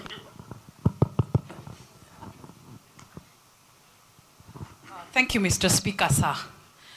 When you say that you're going to put a commitment of 50,000, does not mean that patient has not been admitted. That patient is already in the hospital, has already been attended to. So the only thing you need to do is look for that money, 50,000, as the patient is in hospital. Honorable Katana. Thank you. Now, so we are saying, I am more confused. When our people are very sick and they need to be admitted in because they are already admitted, and we are saying, if our patients are now in a critical condition, the Speaker, they are supposed to be admitted in ICU while their people are looking for 50,000. But it should not be a must that you're supposed to pay first before admitted. Thank you. I think that should be like that. Thank you. The Honorable Matthew wants to also inform you further. Matthew Govivode, you can use this microphone, Honorable Matthew. Honorable Katana, sorry, it's a very emotive matter. Allow us to interrupt you. And when I give you a chance to give us information, I will not give you another chance. You will have contributed. Thank you, Mr. No, Mr. Speaker, I just want, I'm just giving the information to the member. Okay. So I will request at the end you give me some minutes. Use 1 minute then. Yeah. Now, Mr. Speaker, I want to inform the honorable member that if somebody is going to is admitted or is taken to ICU, there is a form in the hospital which you commit yourself that this person is admitted in the ICU, but you are going to look for a deposit of 50,000. So and that is after you fill that form, they are admitted. Yeah, it's automatically so admitted. they are not denied admission. They don't pay immediately. Immediately. Okay. You pay after. Okay. Thank you. Let's Thank go you. on to the Chair of Finance. Chair of Finance, you want to add something? Honorable Bogdana is a motivation. Kasinga will also give you a chance. We need to be very clear, so because our people are listening. Must you pay the 50,000 first before you are admitted? Honorable Chair of Finance. Mr. Speaker, you commit. You must in writing. commit yourself in writing that you will pay that amount. Okay. Yes. Okay. It's So a commitment. before you are discharged, you must pay that. You must pay that amount. Okay. You commit Thank you. yourself before Yes. your patient is admitted. Okay. Yeah. Okay. Thank you, Honorable Kasinga. Honorable, it's an emotive issue. Well, I think it's well communicated now from the chair. Okay. So they can know I it, also wonder whether he Okay. has some divisions of information. Okay, let's We want to hear finish. that. Kasinga, I'll give you a chance. So, Mr. Speaker, Honorable Katana, a ranking member is on his feet. Will you allow him? Honorable Kasinga is a ranking member. Under information? Information? Honorable Speaker. Yes, please, Honorable Kasinga. Mheshimiwa Speaker, nitaongea kwa Kiswahili. Yes. Kwanza ningependa kusema hivi. Hii si mambo na siasa ya kujitakia makuu. Tunazungumzia mambo na maisha ya watu wetu. Tunaelewa mapato ya watu wetu. Tumesoma na tumesikia na tumejionea watu wakinyimwa mambo na admission kwa mahospitali kwa sababu hawana hela za kutosha. Ni lazima tuwe waangalifu, waadilifu, ikiwa tutasema hapa kwamba watu wetu wanahitajika kulipa hada ya 50,000 kabla hawajaonekana katika ICU. Unajua, ni jambo moja hapa sisi kuzungumza na kuanza kueleza nini ni kinachoendelea ama nini huendelea wakati mtu amepelekwa katika chumba cha mahututi. Ukweli ni kwamba mara nyingi unaambiwa tafuta hiyo hela, na kabla hiyo hela injapatikana hakuna kuhudumiwa. Hiyo ndio ukweli. Na kwa hivyo ni lazima tuwe sisi kama ambao ni watu tunazungumzia na tumewekwa hapa kwa ajili ya watu wetu, tuwe very clear, ama tuwe na watu ambao tuna mawazo sawa. Kwa hivyo tutakapokuwa tunamalizia na hayo mambo, Mheshimiwa Spika, mimi nitaomba wabunge wenzangu na kamati ya mambo na fedha tuangalie, watu wetu walizungumza vizuri kwamba tungependa hii hada ipunguzwe, lakini sisi tumeshikilia pale pale, ama kamati ilishikilia pale pale. Maoni yangu, Mheshimiwa Spika, ikiwa tutapitisha huu mswada ukiwa vile vile ulivyo, basi ni lazima tuweke kizingiti ya kwamba hakuna mtu kuambiwa alipe 50,000 kabla hajatibiwa. Na kiwa sio hivyo, Mheshimiwa Spika, mimi naomba tupunguze hii hada, irudi iwe kama vile watu walivyosema. Wengi walisema 10,000 ama 20. Si mambo na siasa. Asante Mheshimiwa Spika. Asante sana. Honorable Katana, please wait for a minute. Honorable Deputy Speaker, and kindly let's after Deputy Speaker, we allow the member to finish his contribution so that he does not lose the flow of his thoughts. Honorable Deputy Speaker. Yes, thank you very much, Honorable Speaker. It is just a matter of concern, and my concern is informed by Section 9 of the County Governments Act. Subsection E talks about the roles of members. A member of County Assembly, E says, shall extend professional knowledge, experience, or specialized knowledge to an issue for discussion in the County Assembly. Honorable Speaker, when we are making laws as we are doing today, the law from the reading of a particular section should give the exact meaning that provision wants to achieve. Honorable Speaker, if that misses in a statute, then the statute becomes ambiguous, and it is an ambiguity in law with no specific effect. I would urge this Assembly, Honorable Speaker, to reconsider whether from the reading of the statute and the provision on matters ICU, it can be easily deciphered what it intended to mean and to achieve, so that we don't give a lot to our people that is ambiguous, that is ineffective, that cannot be implemented, and thus becoming a nullity and nugatory in law. Thank you very much, Honorable Speaker. Thank you very much, Honorable Deputy Speaker, and also for invoking your legal knowledge. Let's allow Honorable Katana to finish. Kindly, Katana, 1 minute. Mr. Speaker, I was interrupted. Though it's okay. Apologies. Before Mr. Speaker, we switch on, Mr. Speaker, this matter of ICU, I want to communicate and inform our members that our parents are holding now, and they are suffering from debilitating diseases. Some of them are suffering from hypertension, diabetes mellitus, others are suffering from Kaposi sarcoma, and others very dangerous disease, Mr. Speaker. And those kind of diseases, Mr. Speaker, are the one which takes our parents, Mr. Speaker, to the ICU. Thank you, Honorable Katana. Mr. Speaker, yesterday... On the part of is it Takoma? It's okay, Mr. Speaker. Mr. Speaker... You can put in the codes in yesterday, the Mr. Speaker, those diseases. Issue sarcoma, Mr. Speaker, is just a cancer. Okay. Just a cancer, Mr. Speaker. Thank you. Yesterday, Mr. Speaker, I got an opportunity to follow the Senate proceedings, and I was surprised, astonished to see, Mr. Speaker, there are members from our government who are employed to collect revenues. And I was surprised to hear that those members, all those officers of our account after collecting the revenues, they pocketed almost 11 billion, Mr. Speaker. 11 billion or 11 million? 11 million, Mr. Speaker. Okay. So 11 million, Mr. Speaker. And when questions were asked and followed, it was finally found that those officers are still, Mr. Speaker, in job. They were just shifted from that shop to another shop. How can you shift, Mr. Speaker, a thief from a shop after thieving, and then you transfer to another shop, Mr. Speaker? So I want, Mr. Speaker, so much. So, Mr. Speaker, I want to thank the committee of the good work that they did, and we caution our officers after collecting the revenue, they take it to the necessary place, Mr. Speaker, for this action. Thank you. Thank you very much, Honorable Stephen Leve Katana. Honorable Cyrus Mosioka, I think you are next. Please try to be brief. Your vice chair missed you a lot. You better acknowledge that. I hope you missed her too. Please proceed. On a light note. Thank you, Honorable Speaker, for accommodating me. Well, on my vice chair missing me, I wouldn't want to delve into that.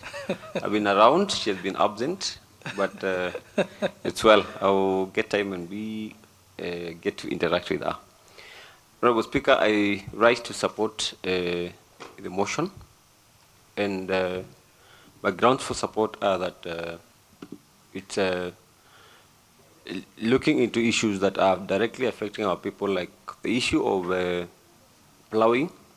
All of us know very well that agriculture is a backbone of our society, and there have been serious complaints, even to the MCS themselves and other county government officers at the ground, including ward administrators and village administrators, on the cost of plowing.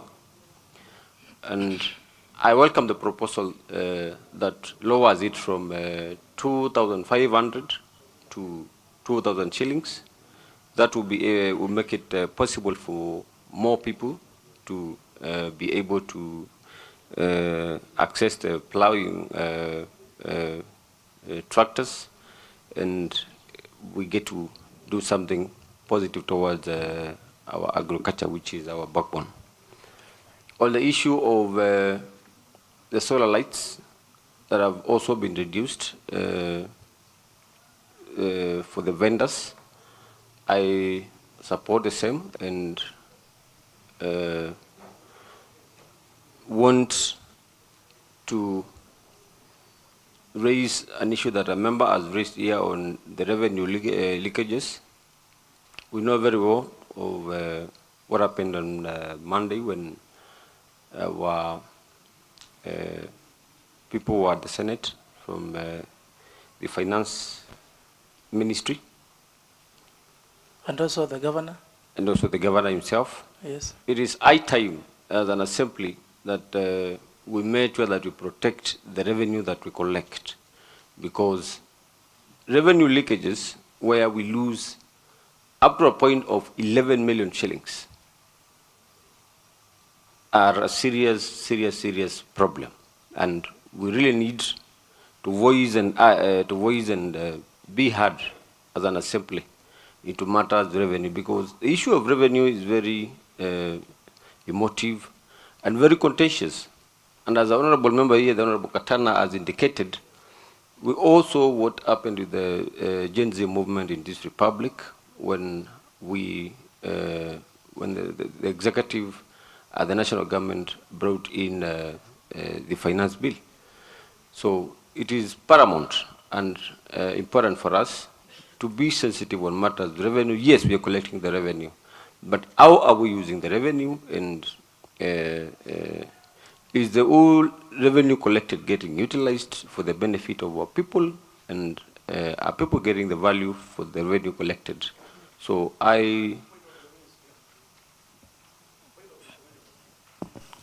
Honorable Cyrus, would you like to be informed by Honorable Paul Maluki? You can proceed and inform me. Thank you. Honorable Paul Maluki, you may inform the member. Yes, Mr. Speaker, I just want to inform Honorable Cyrus, when the member is on his feet, you take your seat.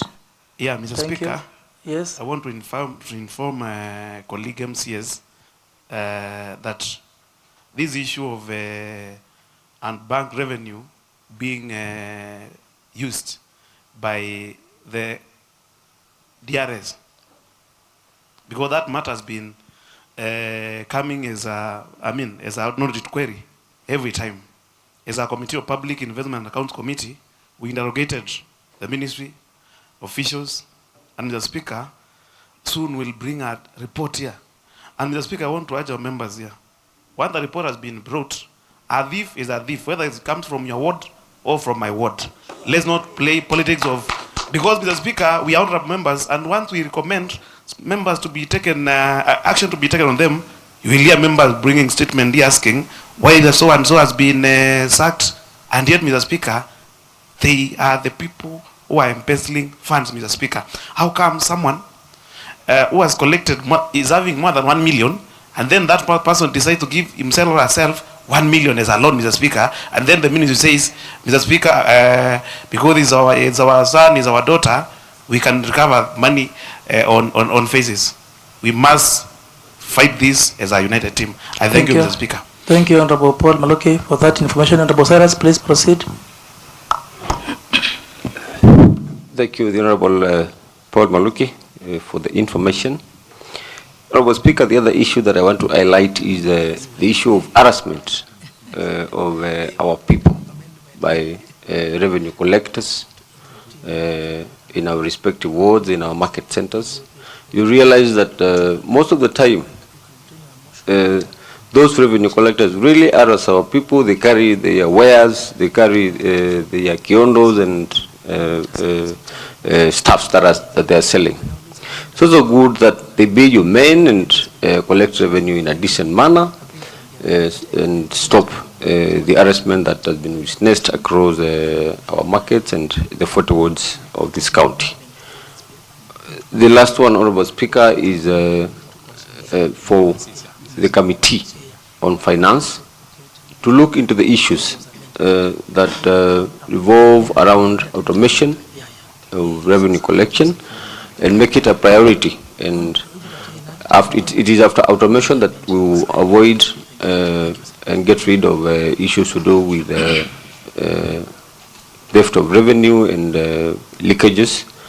And I request the Honorable Chair, who is here, to take the matter seriously, and as a House we will support him towards actualizing the same. Thank you, Honorable Speaker, and I support. Thank you, thank you. Members, we have a very busy order paper. I hope you have noticed that. So when I give you a chance, please try to be extremely brief. And the bill making process is a long process. The other stage is where I can give you a chance to contribute.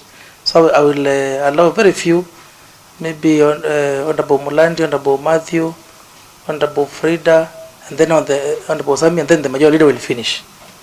Majority leader, you want to go first? I wanted you to finish, to wrap up. But it appears you want to go first, so please proceed first. Then the others will follow.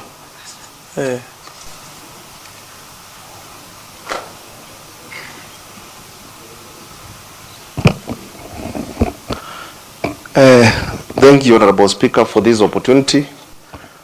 Before I say whether to support or not, let me continue welcoming all the visitors to Migwani Ward.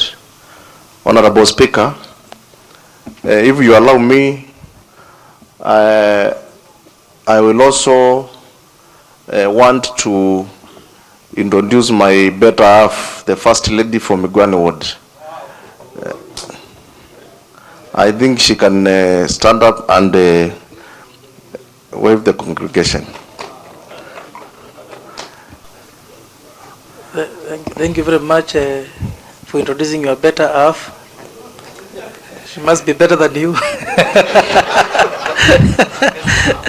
Best half, how you're the best. Thank you. We acknowledge you, Madam Vanis. We call her Mama Trevor. Mama Wea. Thank you very much. You may proceed. Thank you, Honorable Speaker. There is a point of order, Majority Leader. Yes, Honorable Waziri Bakari. What is the point of order? Give the member. You can come and move it from this point. Is it with regards to the better half? Yeah, Mr. Speaker, my point of order is that I don't know whether Honorable Harrison has become the chair of this session. I don't know how he's supposed to address the gallery while you are here, Chair. Is it in order? Thank you very much. You're supposed to introduce the first wife. First lady. First lady, sorry. Thank you very much. That's a good point of order. However, you may take a seat before you make it worse. We have heard you. We have heard you. Let me use my discretion to allow the Majority Leader, because he is hosting us, to introduce the First Lady on my behalf. So, Majority Leader, you may proceed to introduce your Honorable Waziri Bakari is a Muslim. Maybe he has two wives. That's why he was saying first and second. Honorable Waziri. Honorable Majority Leader is a Christian. He has only one. But you must be having two. On a light note, let's proceed. Thank you, Honorable Speaker. I hear, but I sought permission from you. Honorable Speaker, and due to the interest of time, I want to appreciate the Finance Committee for the good work they did. As the Vice Chair said, we went to all the 8 sub-counties in Kitui collecting views from the public about this finance bill.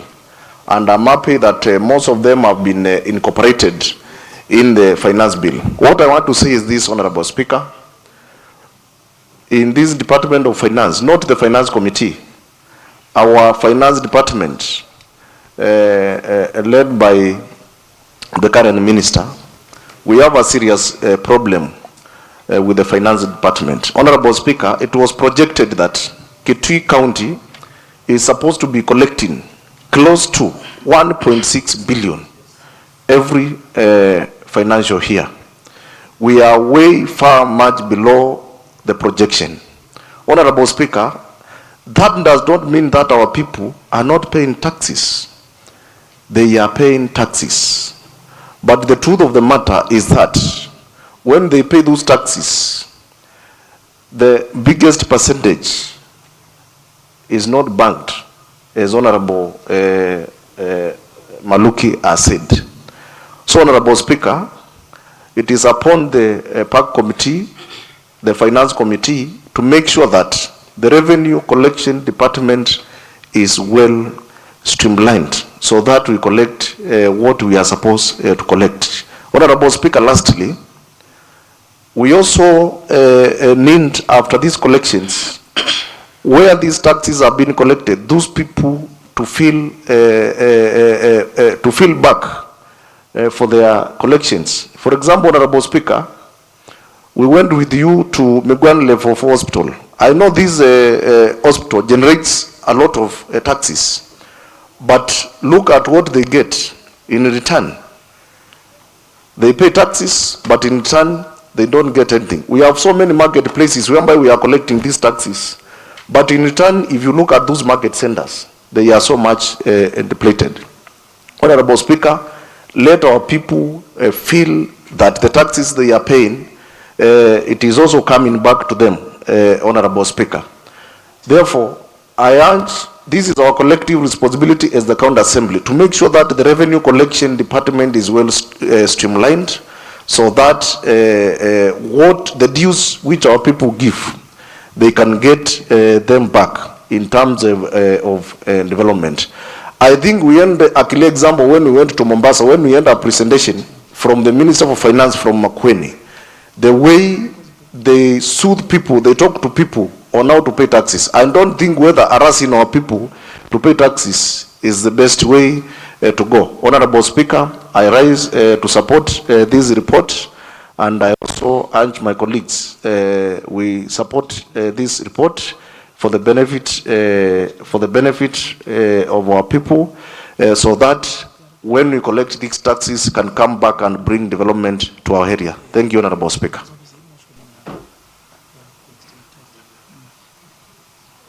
Thank you very much. Honorable Frida was next. Honorable Grace, you may have to wait kindly. I'll still call you. Don't worry. Don't worry. Honorable Frida was next. Then Honorable Malandi, Matthew, Sami, and then Grace. I hope Grace will be the last one. Honorable Frida Maua, please proceed. Daughter of Kiomethan Award. Kiomethan Matinyane, but I know you're married in Kiomethan. Both. Wife of Kiomethan Award. Yes. Thank you, Mr. Speaker, for giving me this opportunity to put up my point on this finance bill.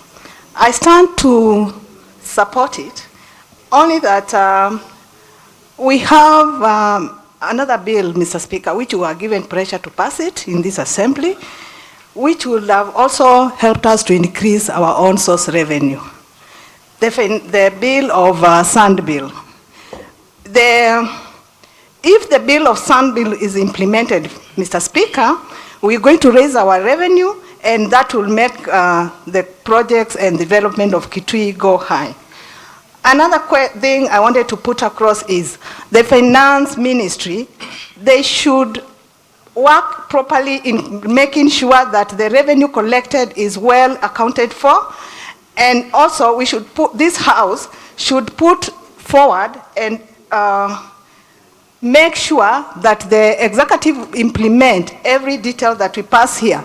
And as assembly, we need to know our mandate is to do oversight, but not to protect the people who are still in the executive. And that point taken seriously, we'll move forward and our people will not suffer anymore. I don't think there's need of us pushing our people to keep on paying tax which are being pocketed, and then they end up not seeing any development done in this county. I support the motion, I support the bill, and thank you. Thank you very much, Honorable Frida Mutinda, Honorable Matthew Govi, and then Honorable Mulandi Benjamin. Thank you, Mr. Speaker, for giving me this opportunity. I rise to support this bill. Mr. Speaker, there is two issues which are brought by members. One thing is about the implementation, whereby I'm the chairman of the implementation. Tomorrow, members, for information, tomorrow we are going to have an interrogation on with the Minister for Environment, and we are taking the matter very serious.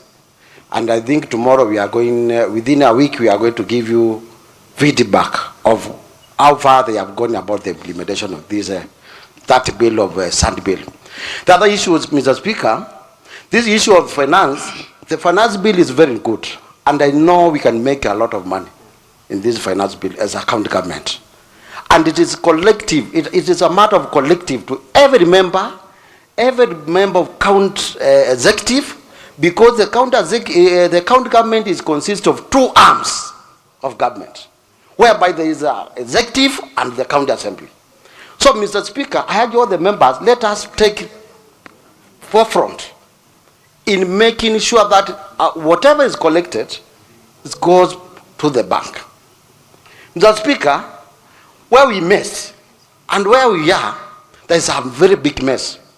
We passed a very good bill on finance issue, but now, Mr. Speaker, the collection of the finance, it is the problem. We know where the problem. The problem lies under the Ministry of Finance. Mr. Speaker, there's no need of hiding something. Let us be true. Mr. Speaker, the Minister of Finance, it has some loopholes, especially within the Department of Collection, where, Mr. Speaker, every member here knows that the person who is supervising the financial department or the collection department is acting, and also she does not qualify to be acting, Mr. Speaker. And then we are just pushing our people to pay the money, and this money is going to somebody's pocket. Mr. Speaker, we need this mess to be corrected so that we can have somebody who we can call and ask as an assembly, as a representative of the people, so that we can get whatever the people has contributed goes to the right place, and so that we can also increase our revenue as from 600 to 1.6 billion, which is projected by CRA. So, Mr. Speaker, I support it, but let us take the action. We change everything. Thank you so much. Thank you very much, Honorable Matthew Ngobipode, and thank you for the great initiative of inviting the Minister of Environment before the committee here in Migwani. I want to request members of the public who will be around to attend that committee sitting. Actually, a committee sitting is a public forum where members of the public can attend and also follow up all those issues with regards to that particular ministry. Thank you very much. Honorable Benjamin Mulandi, you may take the floor. And then after Mulandi, I think it was Honorable Sami, and then Honorable Grace Mulandi. Thank you, Speaker, for giving me a chance to add my voice on the motion before this House. And the Speaker, I rise to support the motion. And first to thank you for facilitating the Committee on Finance and Economic Planning to go and sit and write a report and bring it in the floor of the House today. So, Speaker, we have sung songs because of the issue of on-source revenue. Since we came to this assembly, we have been singing the same song of increasing the on-source revenue. I think it's high time for this assembly to take a bold move and make it into reality that our people can have on-source revenue increased. The Speaker, sir, on-source revenue in our county is a thorny issue. We are collecting barely half of what we should be collecting. The Speaker, sir, from where I sit, I've got many issues with the Minister for Finance, who is set to oversee the collection of on-source revenue, Mr. Speaker, sir. Our people are in their need of services which requires monies. Our ECD classes have not been done this financial year. We have had the document for ADP next financial year. There are no allocation for ECD classes. Our roads are pathetic in the deplorable states, Mr. Speaker, sir.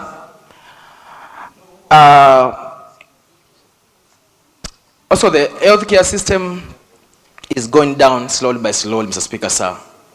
I wish when we increase our own source revenue, we shall plow money back to these ministries, help our kids have better learning facilities, make our roads passable, and also have access to clean drinking water, Mr. Speaker, sir.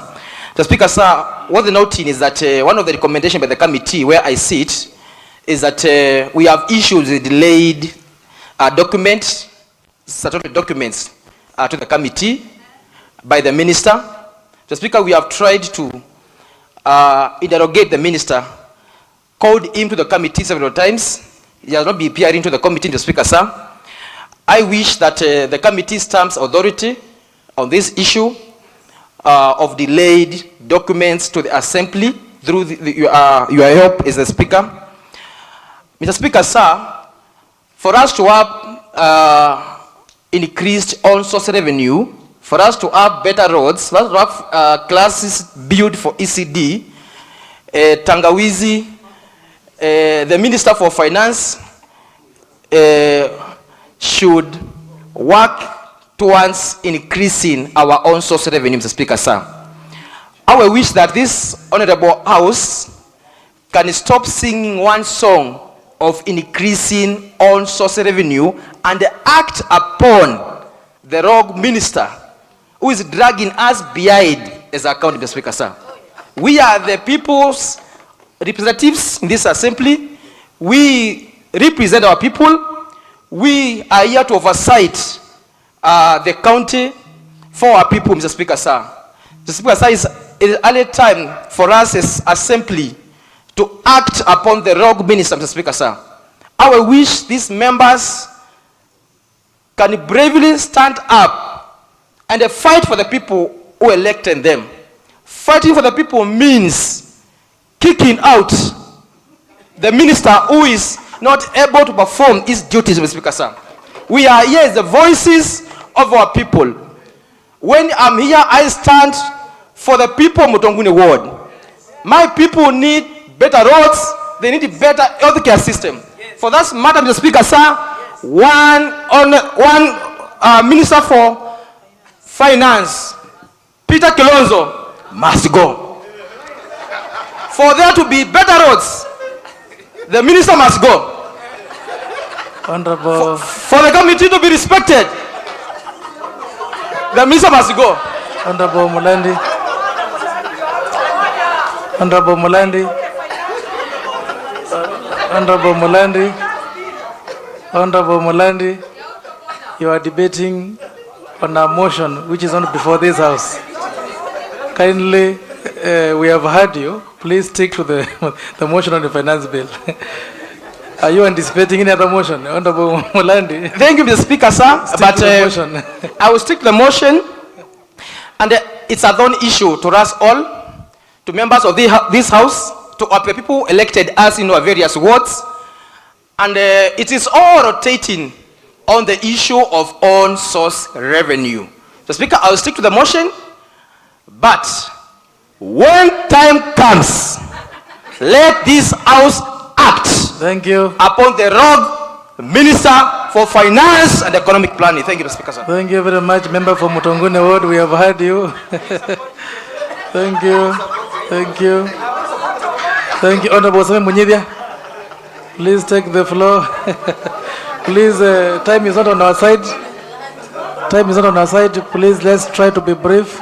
Honorable Sami. Thank you, Honorable Speaker, for this opportunity. I'm very happy to see members excited. It seems like something good which was spoken by Honorable Mulandi. Thank you so much, Speaker, for this opportunity. Because of time, I'm here to first mention on some few things since we are doing something about our finance bill. First is to applaud the committee for the good job they have done. Secondly, I would also need to highlight only 2 or 3 things which I think they need to be actually done well. We are talking about finance bill. We are having a lot of things within our Kitui County, a lot of resources, whereby many sectors, many ministries have so many avenues to even create own source revenue. Mr. Speaker, we are at a time when we talk of the farm tractors, for instance. Even if we are taking it down to 2,000, actually 2,000 is still much, comparing to other people who are coming away from maybe Meru, other counties. They come to our areas like in Mwingi, and they even give at 1,500 per acre. Why is it that our county farm tractors are more expensive than the other people who are coming from outside?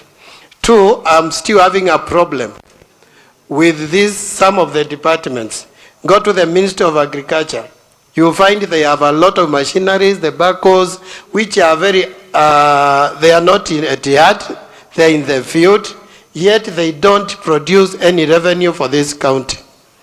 We also have these machineries which are for drilling. Actually, all the, like as we speak now, many wards did not get any borehole. And we have our own machineries in the county. And wherever anybody is contracted, we get external contractors. We also need to know what kind of job do our machineries do as in Kitui County. So we need to interrogate this kind of ministries. This thing is not only in one arm. That's why we close and say, in the finance there is really a problem, something needs to be checked. To me, for now, I will only answer about something about health, which you also need to see, which confused me. When we talk of somebody doing the first deposit, that is really a thorn in the flesh. Because somebody might not be having any coin. By the time you come and sit down and say you must fill this paper for commitment, maybe whoever got accident doesn't have any relative around to to get even the real details. Mr. Speaker, the other day, I took somebody to Nairobi, who is my friend, to Nairobi Hospital. Honestly, if you need to save a soul, and you have to go through a queue, and maybe try to commit yourself to save a soul, you might lose that soul. So we are trying to say, in Kitui County at least, let's find something which is amicable for our own people. We are here to serve the people of Kitui County, because maybe Honorable Dagara is known. Maybe his patient can be attended quickly because they know Dagara. But there is that old mama, there is that family which is not known down there. If they go to the hospital with emergency, I think they need to be attended, whether they have the 50,000, they don't have the 50,000, the other things can follow. I know the national government has brought something, they are calling it share. We also need to know whether how is it connected before we talk of this thing. Because they should push as a ministry that these cards helps our people. Thank you. Thank you so much, Honorable Speaker. I stand to support this motion, and thank you. Thank you very much, Honorable Sami. Honorable Grace Mulandi, you may take the floor now. Honorable Mwange, I captured your hand, so don't worry, I'll give you a minute. And Honorable Judith Wanza, then we can wind up at that point. Oh, I see two more hands. It's okay. Let's now try to be very brief. 1 minute, please, if it's possible. Thank you, Mr. Speaker, sir. I rise to support this bill. Being a member of Finance Committee, first and foremost, let me congratulate all members of Finance Committee. They really did a good job, and we took a lot of time to look at all the aspects of this bill. Mr. Speaker, sir, my regrets are because we have a ministry which is not really functioning. I'm sorry, sir. The finance ministry has really messed us up as a committee. We invite the minister and it becomes a problem. He never answers. We've given 2 summons to him. He's not answered to us. So I think we need to do something about the finance ministry. Another issue I'll raise here is about the hospital ICU admission. The ICU admission, Mr. Speaker, sir, as the processes go by, before a patient is determined to go to the ICU, has already been attended to at the emergency. And the emergency unit, nobody will ask for your money. So before this patient has been determined to be a patient of either HDU, ICU, or the ward, this patient has already been attended to and has already gotten the necessary treatment. So we only wait to admit this person to the ICU with a form of commitment. Does not mean that patient will not be admitted to ICU. That patient is already admitted and we look for the money. I'll tell you, as the Queen of England, she said, without taxes from our earnings, we are not going to run this government. So we need taxes to run this government. We are not going to run our hospital without taxes. Taxes are the ones which run a country. Taxes are the ones which run a government. So as much as the 50,000 looks very big, I'll tell you that person goes for, when they go for intensive care unit, means they are going for very expensive medication. They are going for very serious attention to that patient. which is very expensive. So when I'm talking of 50,000, is really affordable when you look at KNH, when you look at other referral hospitals. So we need to come to an equilibrium and a balance so that we understand that we have really tried as a committee to come together and do the best to this bill. So I want to support this bill, and I also want to ask honorable members to support this bill as it is. If need be, we have all the time in this assembly to do something on that bill. Thank you very much. Thank you, Honorable Grace Mulandi, Honorable Mukwate, Majority Chief Whip, and then Honorable Katumbi. I'm trying to take precedence of your positions as House leadership. So you may go first. Thank you, Mr. Speaker. Mr. Speaker, I want to start with introducing myself because the guests who are here might have missed yesterday's sittings. I'm Boniface Mokwate Katula. Mr. Speaker, I have raised to support the motion on this finance bill.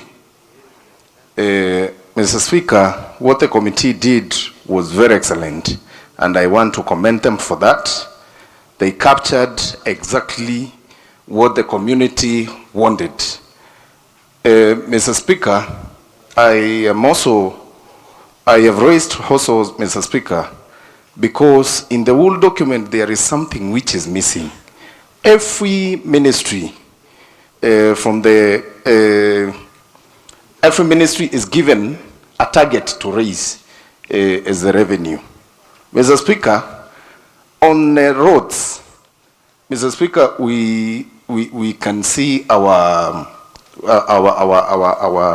graders and dozers being hired, and in the main document there is nothing like the bill to regulate on that. Also, Mr. Speaker, in the agriculture, because they also have these machines, they are hired, but there is no bill to regulate that. So, because there is next time, Mr. Speaker, next financial year when this bill comes, let's also include that so that as the county we raise more revenue and that revenue be used in our county. Thank you, Mr. Speaker. I support the motion. Thank you very much, Honorable Mukwate. Honorable Katumbi, Deputy Minority Whip.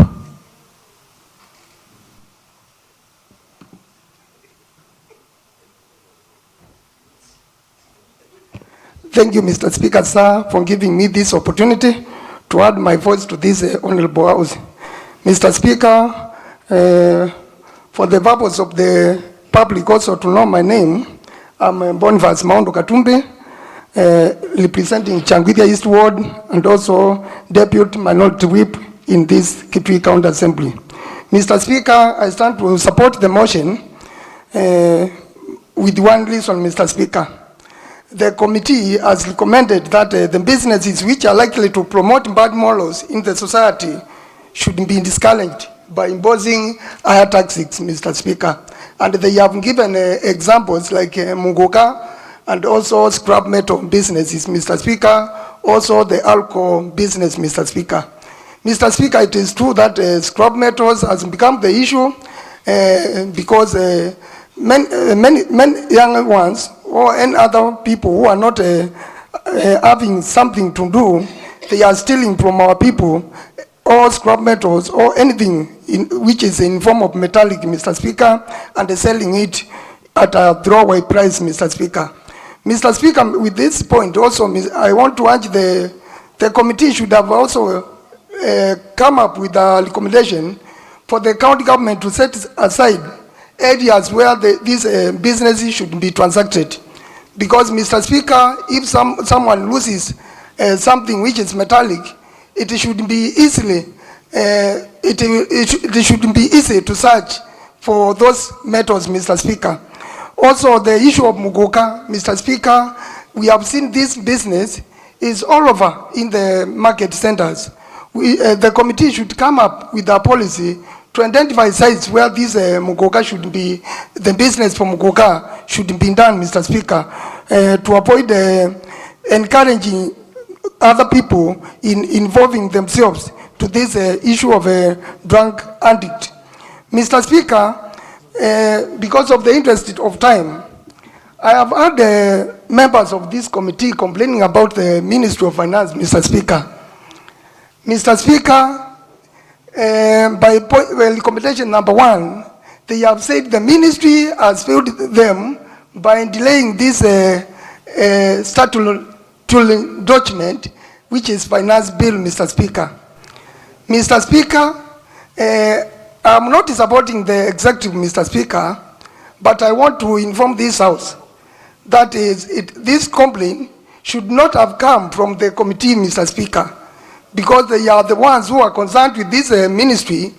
They should have brought a statement to tell the House that the ministry has been failing and is delaying this document. Mr. Speaker, we have not received any complaint from this committee.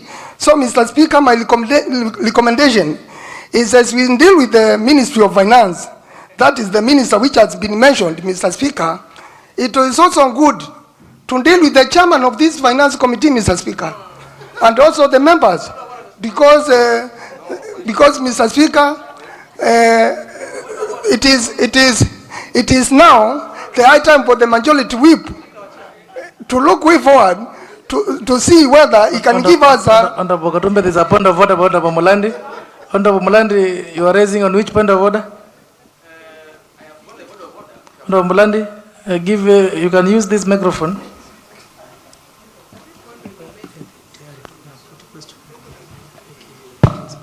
Mr. Speaker, I'm rising to ask you as a session chair to protect the chairman for finance and economic planning.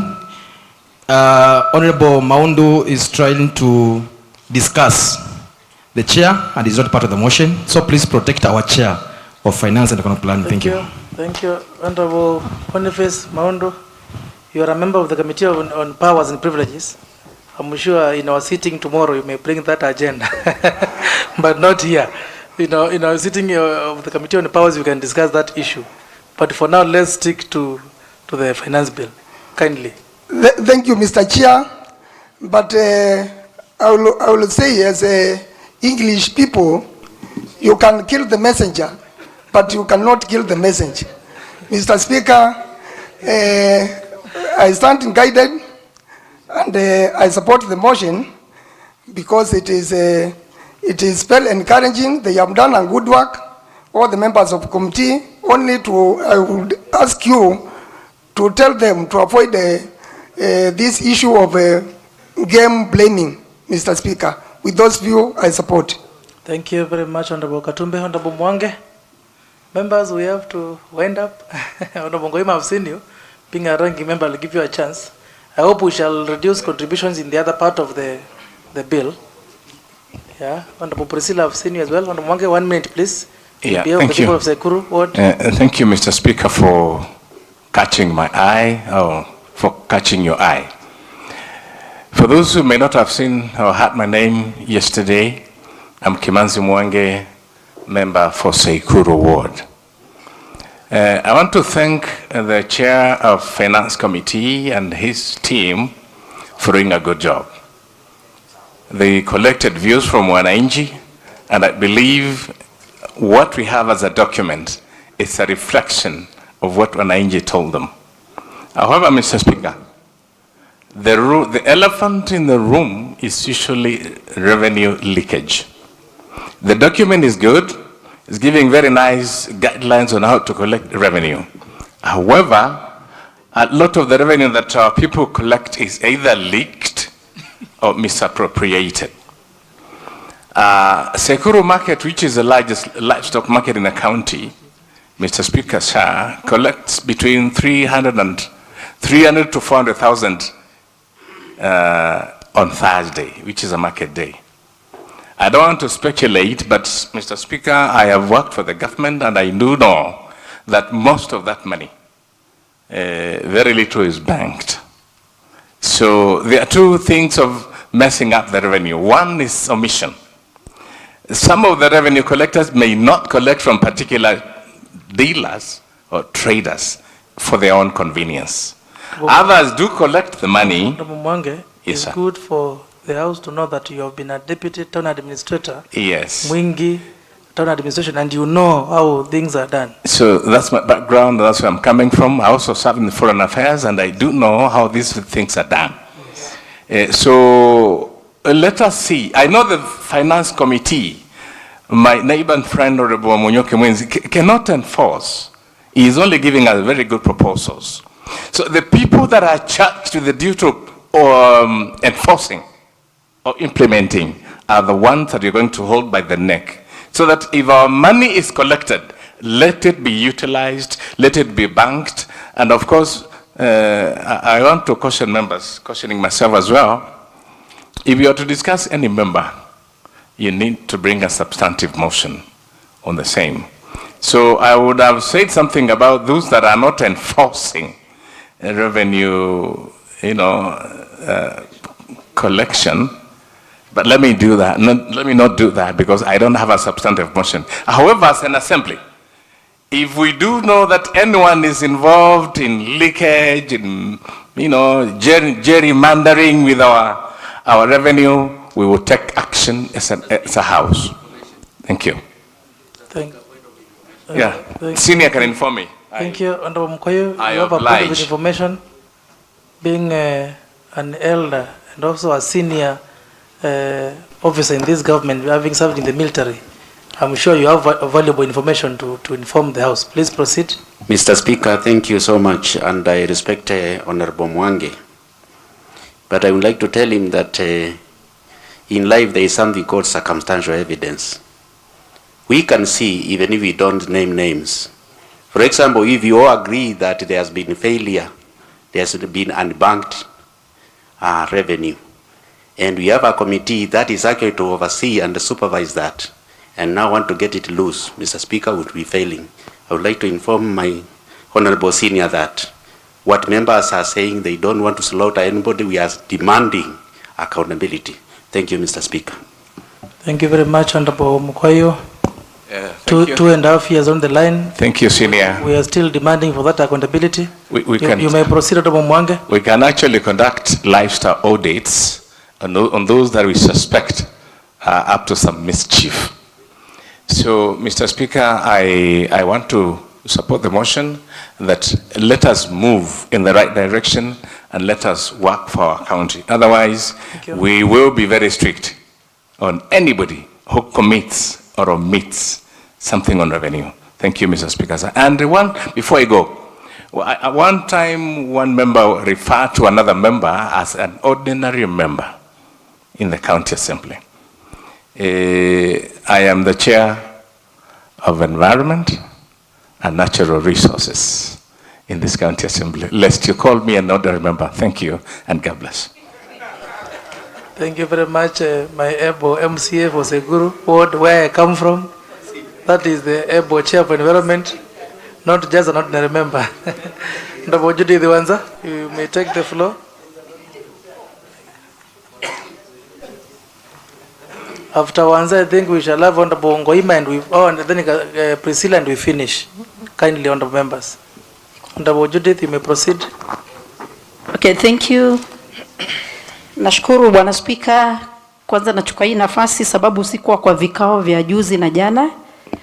Kwa wale hawanijui kwa majina, naitwa Judith, Mheshimiwa Judith Wanza, nimechaguliwa kutoka katika ward ya Nu.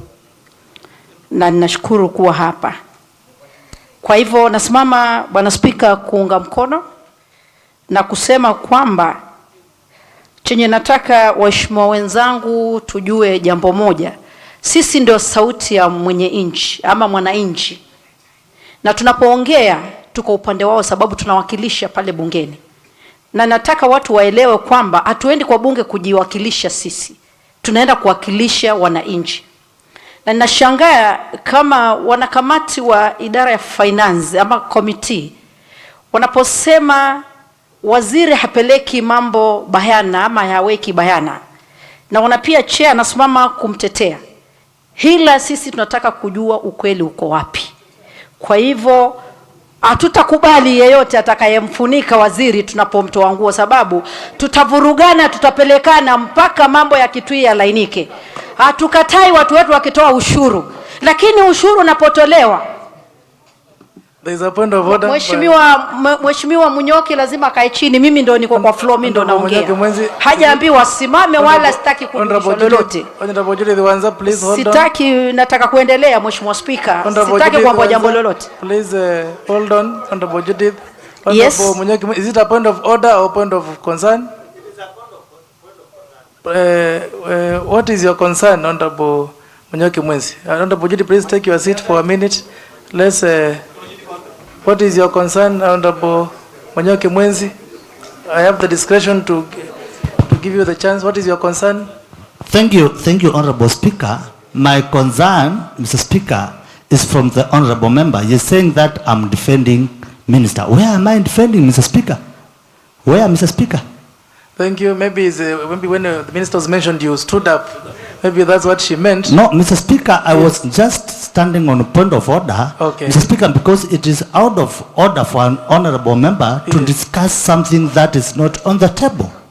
Thank you. Yeah. Thank you. Thank you, Honorable Munyoki Mwenzi. Honorable Katumbi, who are you informing? Who are you informing?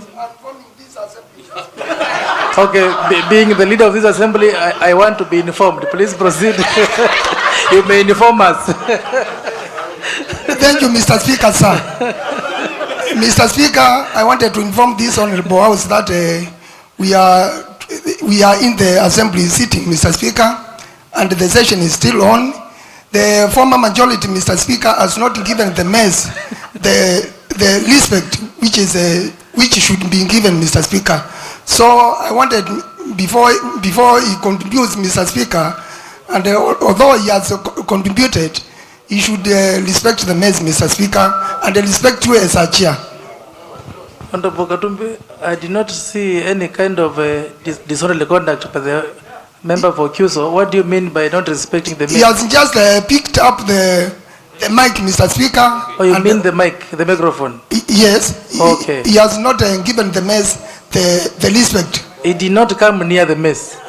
He was seated where he was. By bowing, Mr. Speaker. He has not done that, Mr. Speaker. Thank you. Thank you. Thank you for that. Honorable Munyoki Mwenzi, I think you tried to walk towards the mess, but you did not come nearer the mess.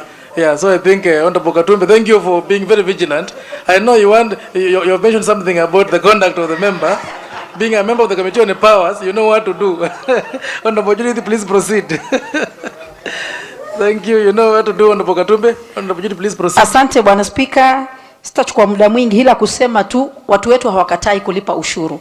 Lakini tunataka tukilipa ushuru pia nao tuone hospitali, barabara, tuone kama masoko yanajengwa. Hakuna mwenye anakataa kulipa ushuru. Kwa hivyo tunataka kama wanabunge wa Kitui County tusimame imara na tusimame na watu wetu. Ndio tulainishe wale wengine na tuone pesa zinazotolewa mifukoni, sababu hizo pesa zinalipwa na ushuru wetu. Zinakwenda wapi? Kwa hivyo naunga mkono, hila tu tuungane na tufanye Kitui kisonge mbele. Asante. Thank you very much, Honorable Judith. Honorable Ngoima Kimanzi, please take the floor, and then after you, Honorable Priscilla. Honorable Judith, before you bow, you look who was behind you. There was a gentleman behind you. Thank you, Mr. Speaker.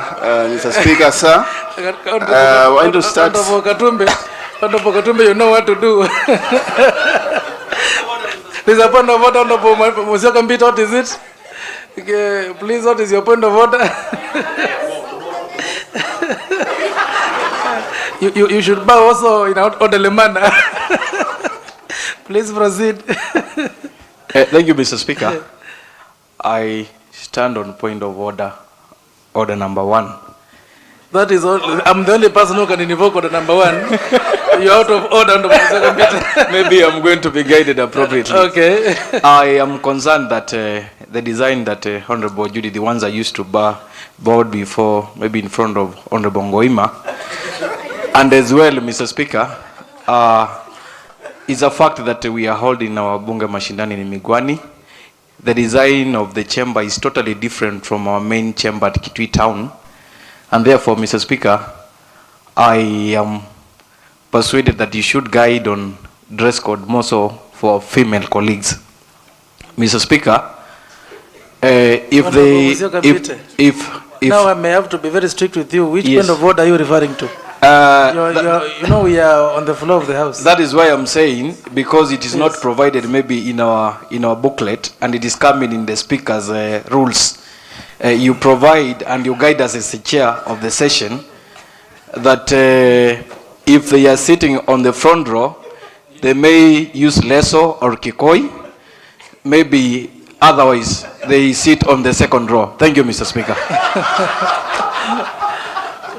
Honorable Musyoka Mbite, Honorable Musyoka Mbite, do you expect a ruling on that? I defer my ruling. Honorable Ngoma, please proceed. But I'm sure your point has been heard. Honorable Ngoma, please proceed. Thank you. Thank you, Mr. Speaker. And Mr. Speaker, I want to start by congratulating this well-thought idea of coming to Migwane for Bunge Mashinani. It was a very well-thought idea because now here we are relaxed. We see a change from the order of every day of our normal chambers at Kitui. Mr. Speaker, I want to support this motion before us. I support the finance bill. This voluminous book we are holding on the finance bill, I have gone through it. It is very well. It's very well made and written. We have seen a lot of the revenues coming from this, our endowed county. And we have seen, we have a lot of riches, which we can get a lot of money, and even the monies which are projected, we can get from the revenue for a year. These monies can be gotten if well managed by the executive and those who are entrusted with checking our revenue to be collected well. Still, Mr. Speaker, I want to repeat something we are calling the automation of the collection of the bills. This has been said a lot of times. If we can automate every collection in our county, the projected money for 1.something or 998 million for a year, we can raise it. But the problem is when this manners of collecting the revenues is not monitored very well. Remember one time we went around checking on how the revenues are collected, and we saw how it is tricky for these guys at the ground, the revenue collectors, are treating the people who are paying the revenues. We went to Kwavonza at the barrier, and some of the rollies were not paying. They were told, just be side and we talk. And this is how we lose monies. We want to check all and seal all the loopholes on where we can be losing a lot of monies through not monitoring very well. And the ministry should also come clean, should also do something on seeing that the revenue is monitored. Mr. Speaker, I want to finish with one item. Mr.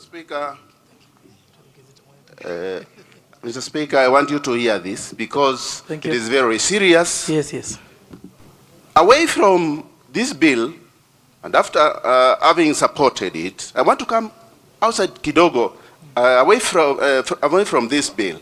We have, and I quote, I have noticed and we have heard from rumors that the Kikotech, the biggest machine there for putting the buttons, has been stolen, has been sold by the workers who are at Kikotech.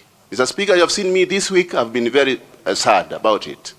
Because this is the machines. These are the machines which does a lot of work on the Kikotech. And Mr. Speaker, it is done in-house. The ministry is aware about the theft which was done. And Mr. Speaker, I'm talking this because I want to seek leave from you that I take my committee on trade to go and check and see and write a report to this assembly. And we come here, debate, see what we can do. Because those workers are still there.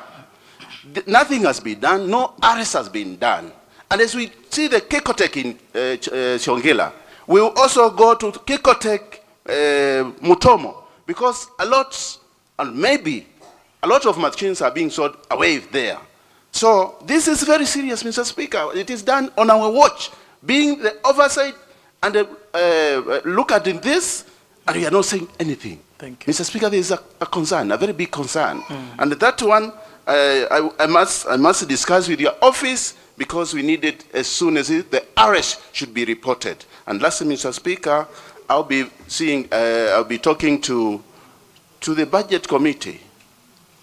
Actually, Kitui Township, we can collect a quarter of the revenue, which is for 998,000, which you have forecasted to collect in this year. We can get it from Kitui Township. But the problem is one. The problem is everybody at Kitui is not paying the revenues. Why? They are scattered all over. Mr. Speaker, I want to discuss this and lobby it seriously with the budget committee. We see what we can do with the Kidhombwani market.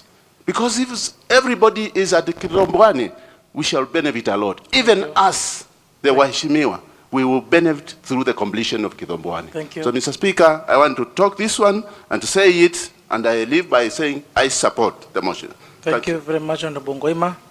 I fully agree with you that we need to have a discussion on how to increase our revenue, because if Kekotech is handled properly, and I'm sure you know, it has no political goodwill from the current regime of our government, but since it is already in operation, if handled well, it can really help us generate a lot of revenue. Even the issue of Kidhombwani market, as you have said, if the market is complete and traders are given the stalls, I'm sure they can be able to pay revenue in an organized manner. So I fully agree with you, Chairman Committee on Trade. Bring up that matter before the House, and I'm sure we shall debate it and make the necessary resolutions. Thank you very much, Honorable Ngoima, and I know you are very sad about the issue of Kekotech. I feel you, and I'm sure as the people's representatives, we have to do the will of the people. The county executive is supposed to only execute the will of the people. So let us take up the matter and make the necessary decisions. Thank you. Honorable Priscilla Mother Makumi, I think now you are the last contributor before we proceed. Please let us give her a chance so that we proceed. We are doing very well, and I want to appreciate you members for your active participation in this particular bill, the finance bill.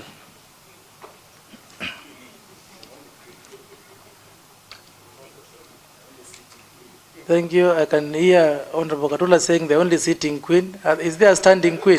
Honorable Katula, you're out of order. Honorable Priscilla, please proceed. Thank you, sir.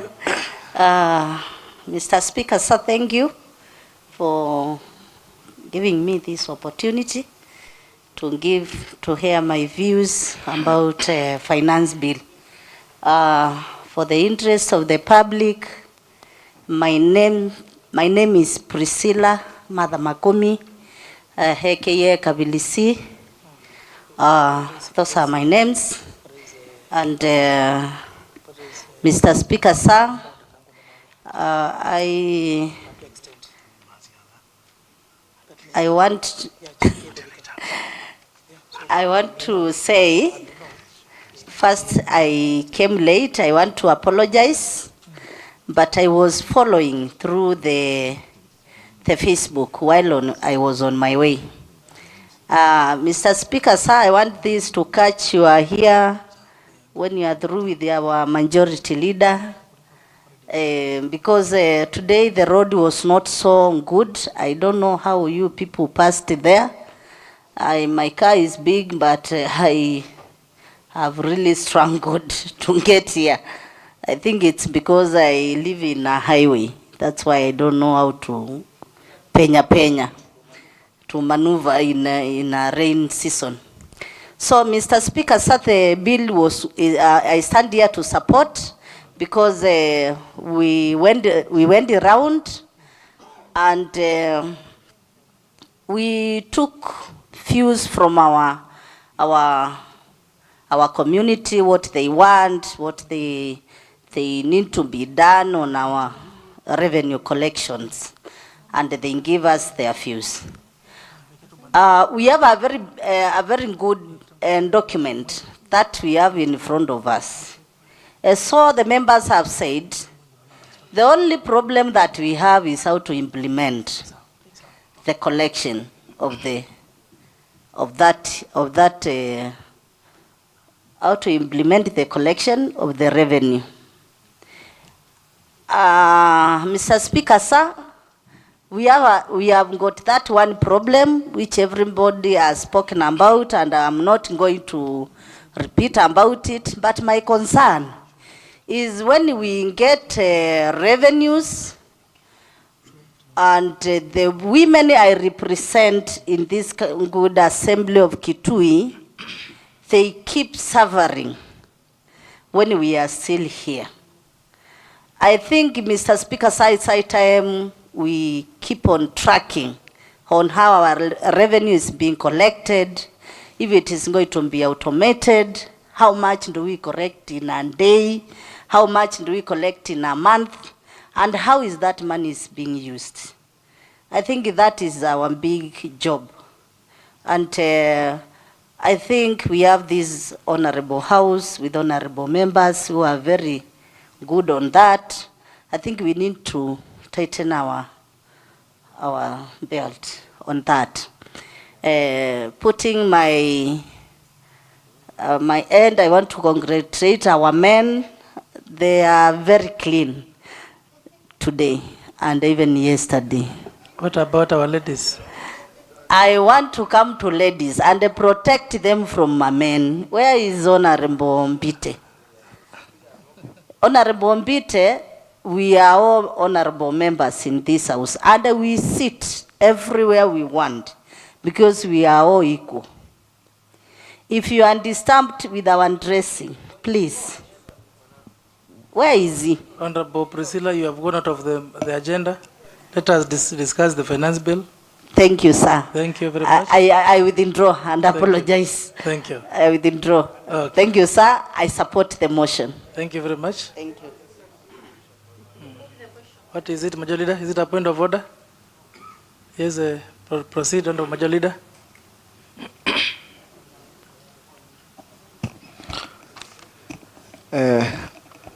Thank you, Honorable Speaker. We are discussing a very important matter here. And the Honorable Speaker, now it is 12 noon, and our sitting is supposed to end at 12:30. Honorable Speaker, I'm raising to move a motion on extension of hours of meeting that pursuant to the provisions of Standing Order number 27(3)A, this assembly hereby resolves to extend its sitting hours beyond 12:30 p.m. to allow members adequate time to transact the business as contained in the order paper. Honorable Speaker, I humbly request my colleagues to support this motion on the extension of our sitting hours so that we can exhaust on the business which is before us, which is very important for us and for our people whom we represent. Honorable Speaker, with those few remarks, I would like to request Honorable Zacchaeus Sengo, MCA for Chama to second this motion. Thank you. Thank you, Major Leader. Thank you, Honorable Zacchaeus Sengo. We acknowledge secondment by way of bowing, which is allowed by our standing orders. The slim young man, don't underrate him, is a chair of a very powerful committee, the Committee on Budget, which is a very powerful committee. So, Honorable Zak, we appreciate you, and of course, we shall give you a chance to say something as we proceed. Honorable members, allow me now to propose the motion on extension of hours of meeting. Motion moved by the leader of majority party, Honorable Harrison Maluki Mawia, and seconded by Honorable Zakia Siango, that pursuant to the provisions of Standing Order number 27(3)A, this assembly hereby resolves to extend its sitting hours beyond 12:30 p.m. to allow the members adequate time to transact the business as contained in the order paper. Honorable members, I will open the floor for any input before I put the question. What are you saying, Honorable Mulandi, Benjamin Mulandi? What are you saying? I have not heard you. Give him a microphone. Today you are very active. It appears the hospitality in Megwani is treating you well. Please proceed. Mr. Speaker, I think we are all aware that we have serious business transaction today. So is the mood in the house that we can proceed by putting the questions so that we can have the motions that are very sensitive and pertinent to our people be discussed before the closure of this business. Thank you. Thank you, Honorable Mulandi. Honorable Harrison Maluki, the area MCA. I can see the public more than yesterday. It appears you are doing a good job. Yes, Honorable Speaker.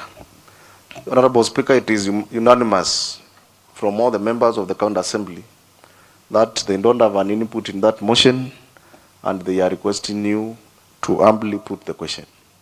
Thank you. Honorable members, allow me now to put the question on the motion on extension of hours of meeting. Motion moved by the leader of majority party, Honorable Harrison Maluki Mawia, and seconded by Honorable Zakia Siango, that pursuant to the provision of Standing Order number 27(3)A, this assembly hereby resolves to extend its sitting hours beyond 12:30 p.m. to allow the members adequate time to transact the business as contained in the order paper. Honorable members, as many of these opinions say aye, and as many of the contrary opinions say nay, the ayes have it. We may proceed. I think Honorable Priscilla had finished input on this particular motion, and we appreciate her. Honorable members, allow me now put the question on the Kitui County Finance Bill 2024 into bracket County Assembly Bill number 424, second reading. Motion moved by the Chair Committee on Finance, Economic Planning, Honorable Munyoki Mwenzi, and seconded by the Vice. One, the Kitui County Finance Bill 2024 into bracket County Assembly Bill number 424 be now read a second time. Honorable members, as many of these opinions say aye, and as many of the contrary opinions say nay, the ayes have it. Thank you very much, honorable members. Before we proceed, allow me issue a communication which I was supposed to issue in the morning before we began. Communication from the chair, communication number 54 of 2024, communication from the chair on the visiting dignitaries. Honorable members, I would like to acknowledge the presence in the speakers gallery this morning sitting of the following visiting dignitaries. Number one, Ruth Zambi Joseph, board member. You may stand and wave. That is our board member. Number two, Wilson Mwange Musyoka, board member. Thank you, Mr. Wilson. Number three, we have Vanis Maluki, spouse to the majority leader. I think already she was recognized and she stepped out. Honorable Majority Leader, thank you for inviting your spouse. I must say that she is very beautiful, and she is indeed a lady whom I know, and she has been supporting you very well. So thank you. It's good for all of us, as Katola said yesterday, to always take care of our families. So keep it up, Honorable Majority Leader. Number four, we have Danson Muse, Sub-County Administrator. I think he stepped out. Number five, we have Bernard Mutongi, Order Administrator. Mulongi, Order Administrator. I think I saw him. Thank you. Number six, Elijah Mutua, the principal, Migwanezi Primary School. I think he stepped out. Number seven, Joseph Mutua Mbiti, Kali Mbui, Sister Chief Kanya. I think Honorable Mokoyo already recognized him. He stepped out. You also have Nyaga Kaumbodho, ASC Migwani. Thank you. That's the deputy head teacher, ASC Migwani Primary. We We have Lazarus Mumo, who is a youth leader, nephew to Honorable Gasinga. Thank you, Lazarus Mumo. We have Dr. Esther Rukunga, Principal Migwani Special School. Thank you, Madam, for being with us and also hosting us and giving us some of the facilities. Our staff actually are the office for our staff is at the special school. So we appreciate you, Daktari. We have Rachel Mutwa, teacher, Migwani, DB Primary. Thank you, Mwalimu. We have Lydia Kalenga, sister to Honorable Kalenga. Thank you, Lydia. I've seen some members clapping when I mentioned Rachel. Thank you, Rachel, for keeping our members. We have Joel Katembo, Office of the MP. Thank you, Joel Katembo. He works in the Office of the MP on CNN. We also have Kelvin, Staff, County Government of Kitui. Thank you, Bwana Kelvin. Now, members, in our tradition of receiving and welcoming visitors to the County Assembly, I extend a warm welcome to them. And on behalf of the County Assembly of Kitui and on my own behalf, I wish them a fruitful visit. Thank you very much.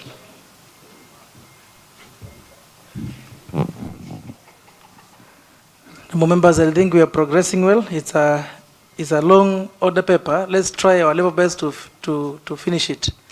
Yeah, before we finish this particular sitting. Clerk, next order.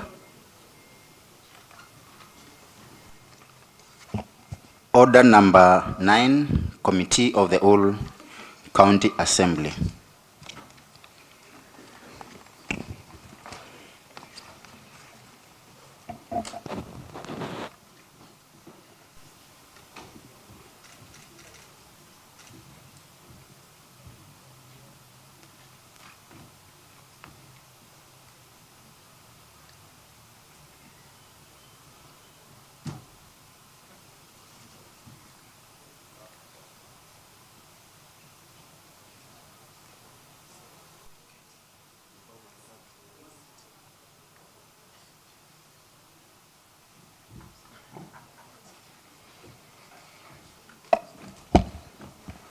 Honorable members, once again, welcome to the Committee of the Whole House.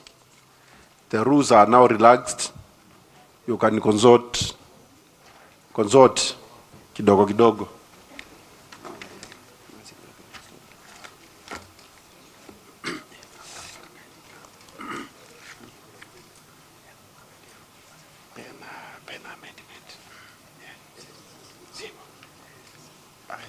Clerk, next order.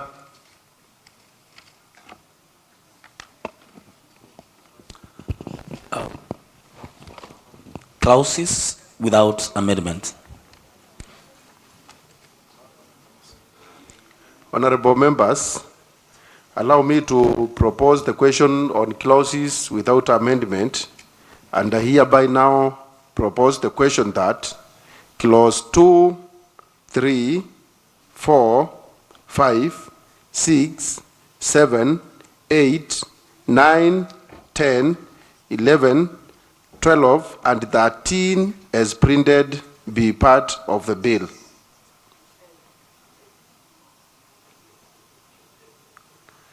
Honorable members,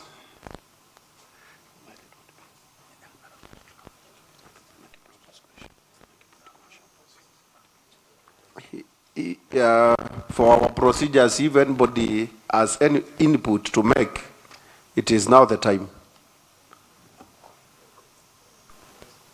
Honorable members, noting that it is a clause without amendment, allow me to proceed further and put the question. I now put the question that clause 2, 3, 4, 5, 6, 7, 8, 9, 10, 11, 12, and 13 as printed be part of the bill. Will as many as are of that opinion say aye? Aye. And will as many as are of the contrary opinion say nay? The ayes have it. Clerk, next order.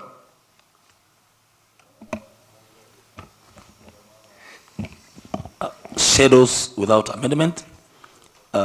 Shadow 2.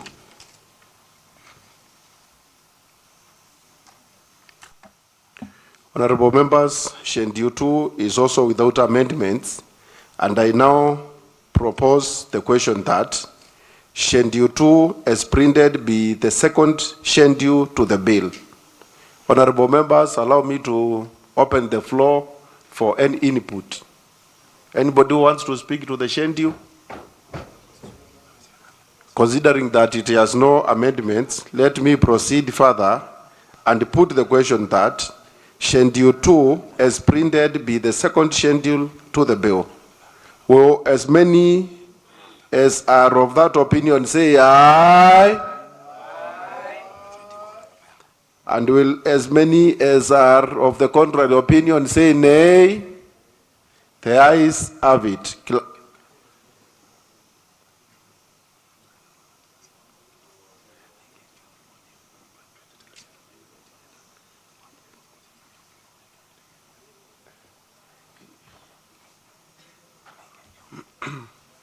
Waheshimiwa wenzangu, mkumbuke kwamba sheria zimelegezwa kidogo, mnaweza kuwa mkiongeleshana ama mkifanya ile kitu kwa lugha ya Kimombo inaitwa consultation, na kuingiliana kidogo kidogo kwa sababu ya yale masuala yako mbele zenu ya sheria ambayo itakuwa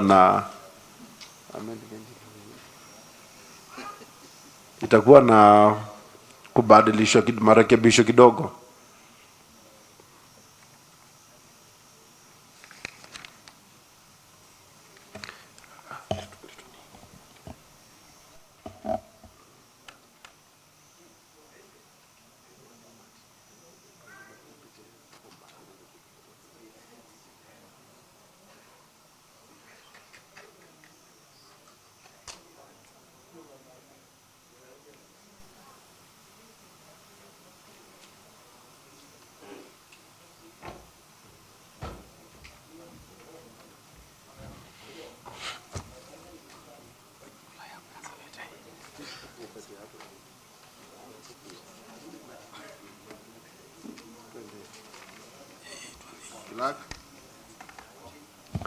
Clerk, next order. Schedules with amendment, Schedule 1.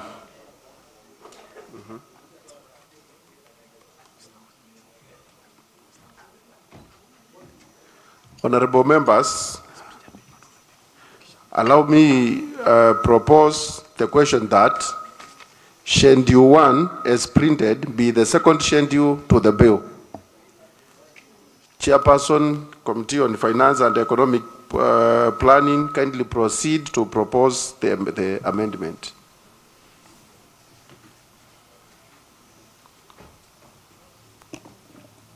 Thank you, Honorable Chair. Schedule with amendments that amend the first schedule of the bill as contained in the table below. Schedule 1, taxes, charges, fees and rates, trained licenses and permits. A, single permit. BC, BRIM description code. Kitui County Headquarters 2024-2025. Proposed fee 2024-2025 financial year. Bunge Town 2024-2025. Sub-county headquarters, upcoming commercial centers 2024-2025, and all other trending centers 2024-2025.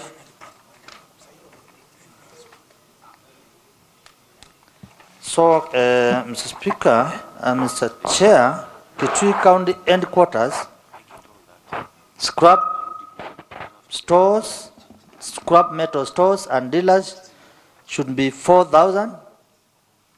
And Kitui County headquarters, 4,000. Bunge Town, and 3,000 in sub-county headquarters and upcoming commercial centers and all other trending centers.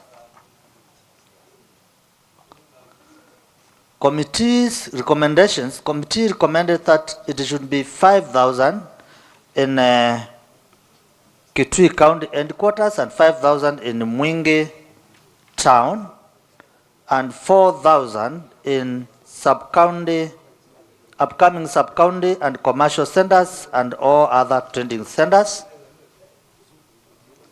Baba changes.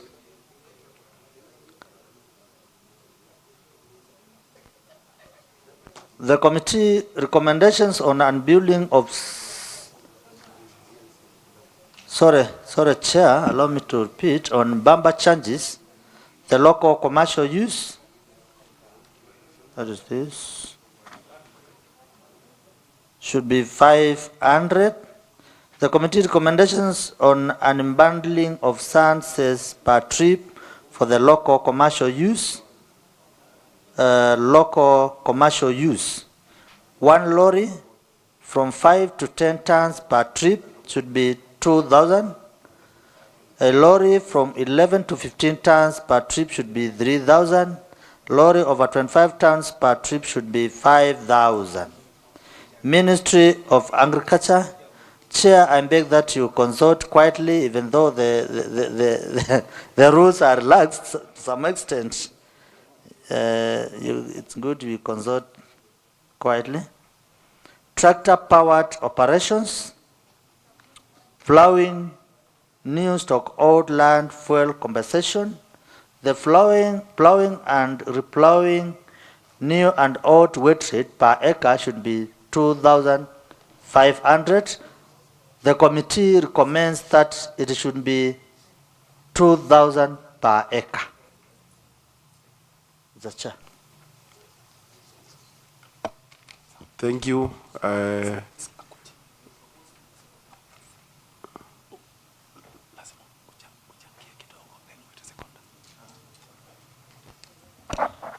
I'm guided. Chair. Chair, as you can see, due to public demand, Chair, the members of the committee decided to increase the rates of the scrap metals as per the demands of members, and also decrease the price per acre from 2,500 to 2,000, and that was due to public demand, Chair. Therefore, Chair urge Honorable Maluki to second.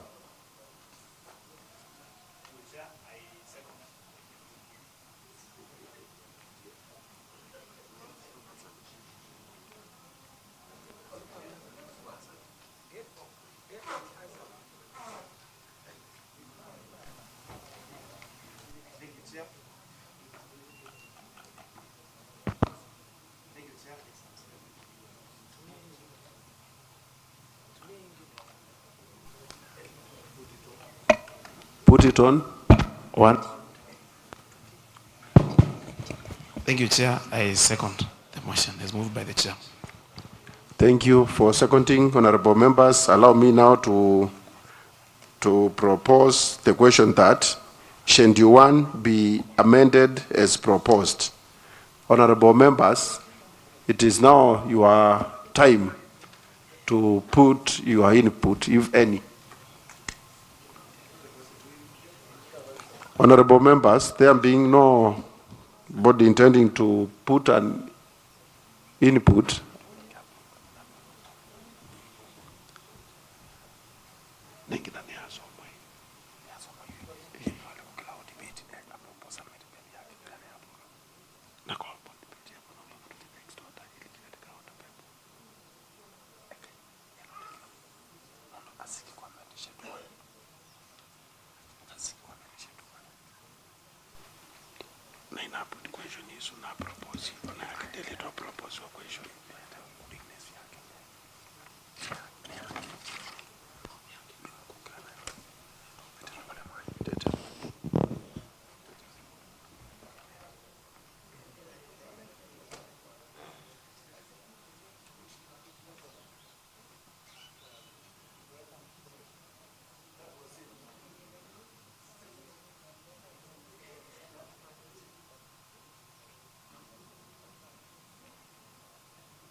honorable members, I have informed there is another amendment by one honorable member. Clerk, next order.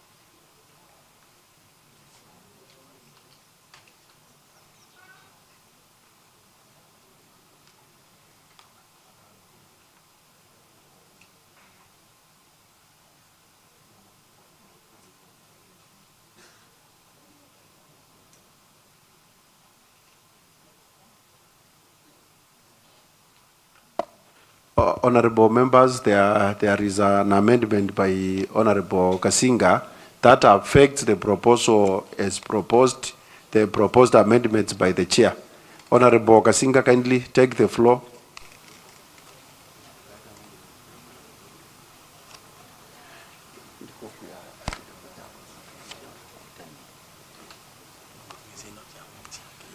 Thank you, Honorable Chair. I do request for 1 minute also to do some consultation, kindly. If you may grant me that opportunity. 1 minute. 1 minute is granted. Thank you. Strictly 1 minute, clerk, time. Thank you, sir.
Kindly proceed, Honorable Kasinga.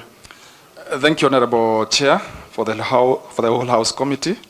Honorable Chair, after consultation, which I had actually requested for, I have dropped my amendment. And I have done so. I have consulted. I've consulted with the Chair, the Vice Chair. They have been on me. And I've also consulted, of course, with the leadership, that is the Speaker, and you, of course, on the table. Ideally, let me say this, Honorable Speaker, because I see the Chair is celebrating with his Vice Chair and the members, I will still hold this. They have tried to convince me that SHA will be taking care of those who are not paying cash. And in the event that we have the other members, this is affecting only members who are paying cash. But in the event, that will not be the case. Honorable Kasinga, you dropped the amendment. Yes, so no, I wanted to explain myself. No, because the members did not know what it was. Yes. Now you cannot explain that was not in their know-how. My amendment, Honorable Chair, was to reduce... Honorable Kasinga, you have dropped your amendment. Thank you very much. It is not a document of this House. Kindly. Thank you very much for the indulgence, Honorable Mr. Chair. Thank you. Thank you also for reading the mood. I think it could be...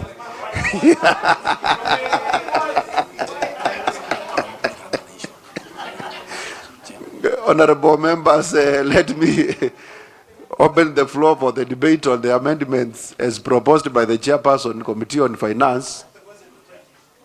There being no debate on it, allow me to proceed further and put the question that Schedule 1 be amended as proposed. Will as many as are of that opinion say aye? Will as many as are of the contrary opinion say nay? The ayes have it. Honorable members, I will proceed further and put the question that Schedule 1 as amended be Schedule 1 to the bill. Will as many as are of that opinion say aye? And will as many as are of the contrary opinion say nay? The ayes have it. Clerk, next order. A long title.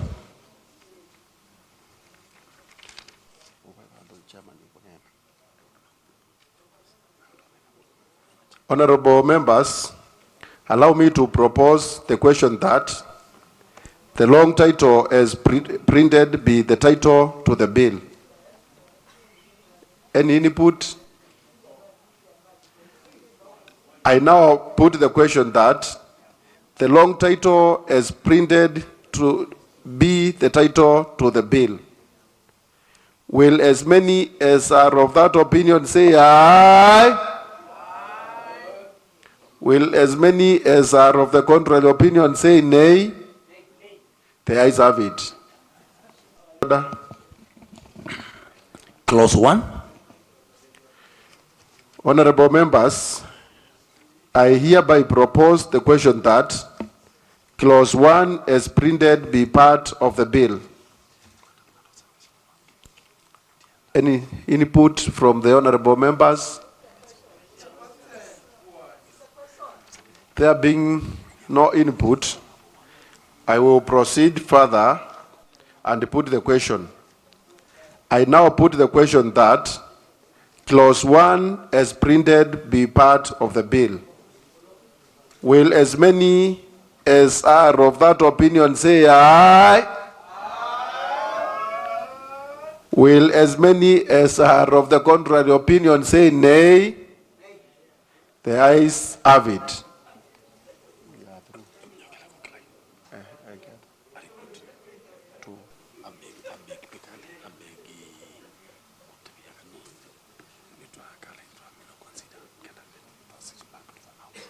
Honorable members, having considered the schedules with and without amendments, I now hereby invite the chairperson, Committee on Finance,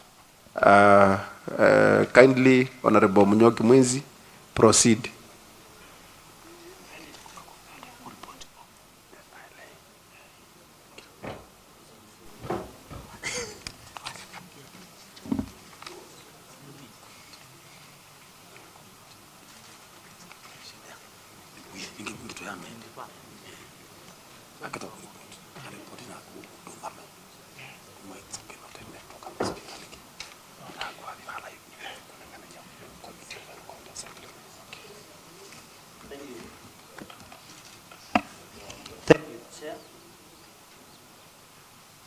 You can use the other microphone.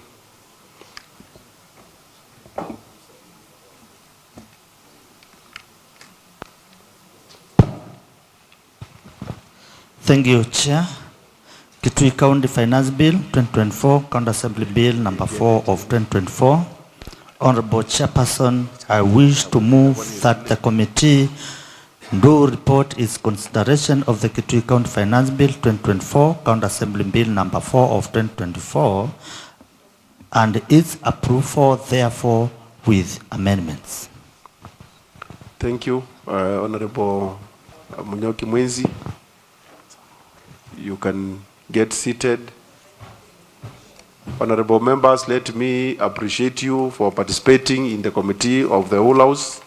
We are done with the business which was before us for the committee of the whole house. Thank you very much, honorable members. Tupigieni makofi kidogo in our normal way.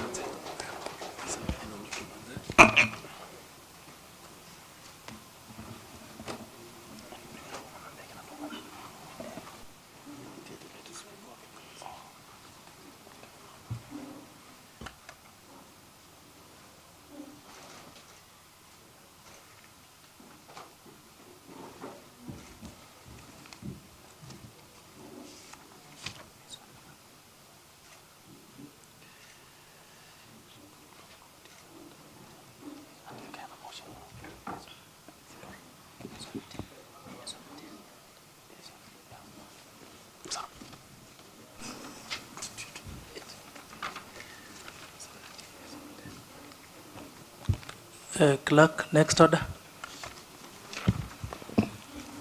Order number 10, report of the Committee of the Whole County Assembly by the Chairperson, Committee of the Whole County Assembly.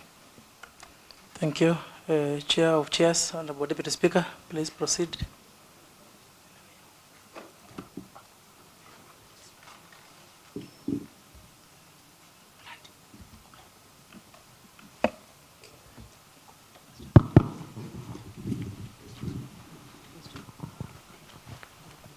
Thank you very much, Honorable Speaker, sir.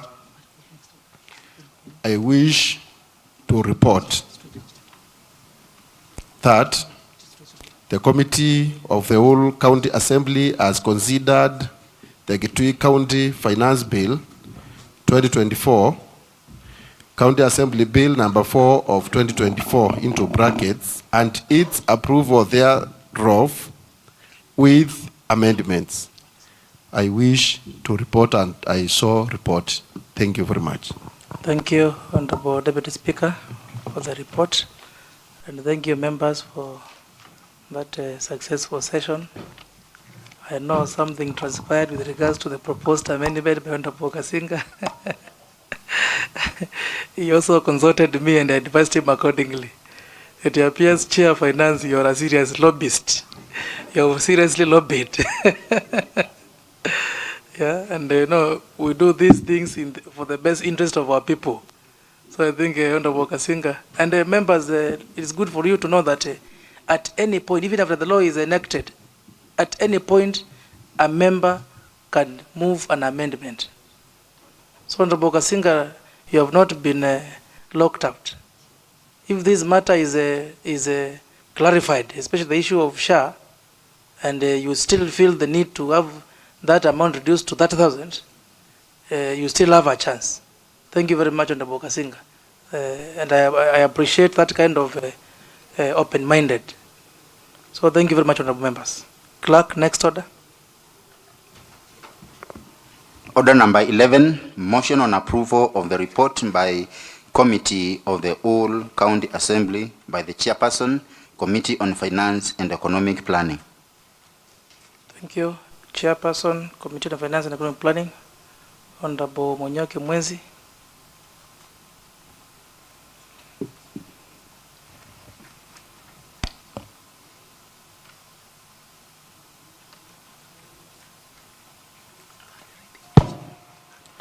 Thank you. Thank you, Honorable Speaker. Motion on approval of the report by the Committee of the Whole County Assembly. Honorable Speaker, sir, I wish to move that the House do agree with the committee in the said report. Honorable Speaker, I urge Honorable Waziri to second. Thank you, Honorable Munyoke Mwenzi. You seem to be having a very supportive vice chair. Honorable Waziri, you may take the floor. Thank you, Mr. Speaker. Mr. Speaker, before I second the motion, Mr. Speaker, or the amendments, Mr. Speaker, if you allow me to say one or two. Mr. Speaker, I would wish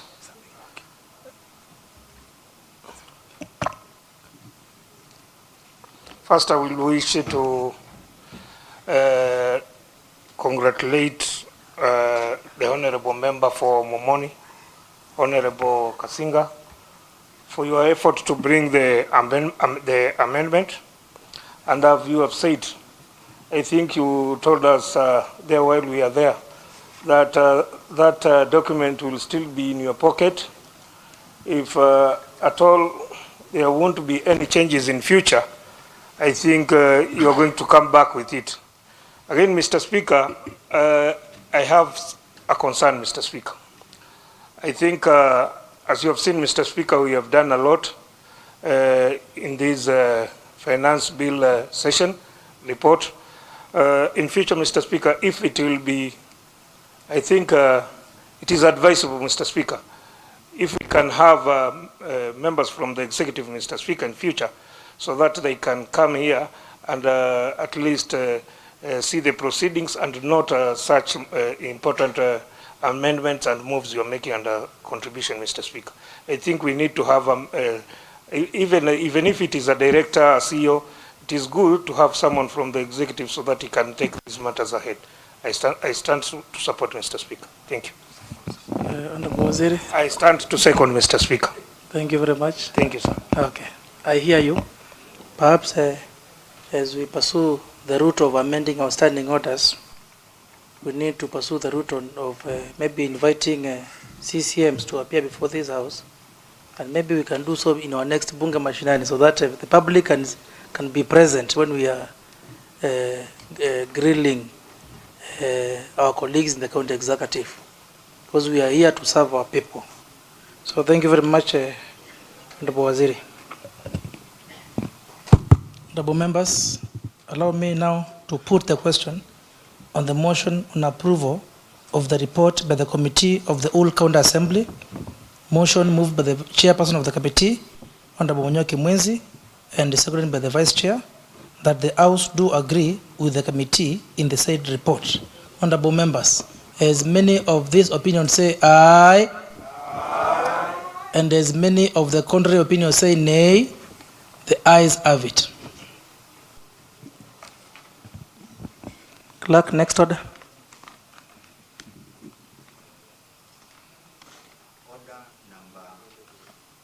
Order number 12, the Kitui County Finance Bill 2024, County Assembly Bill number 4 of 2024, third reading by the Chairperson, Committee on Finance and Economic Planning. Thank you, Chairperson, Committee on Finance and Economic Planning, Honorable Munyoki Mwenzi.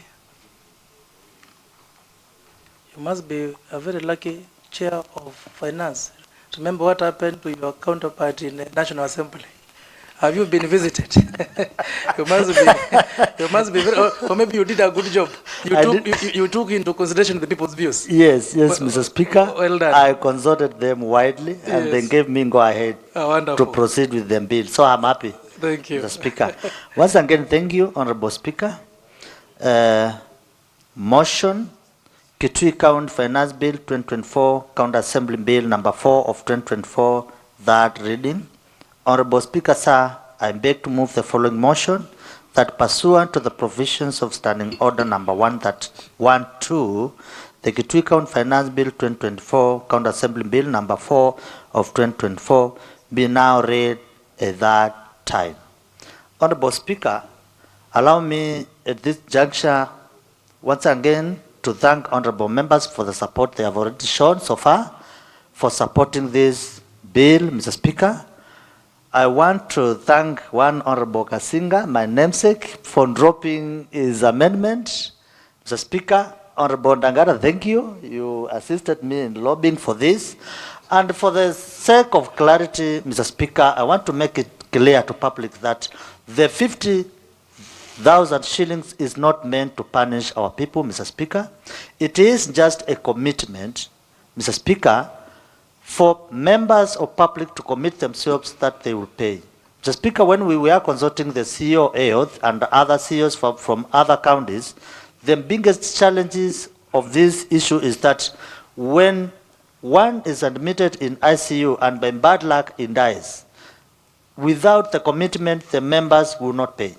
So they are just writing a commitment to show that they will clear the bill so that the hospital will be able to proceed with treating other members, Mr. Speaker.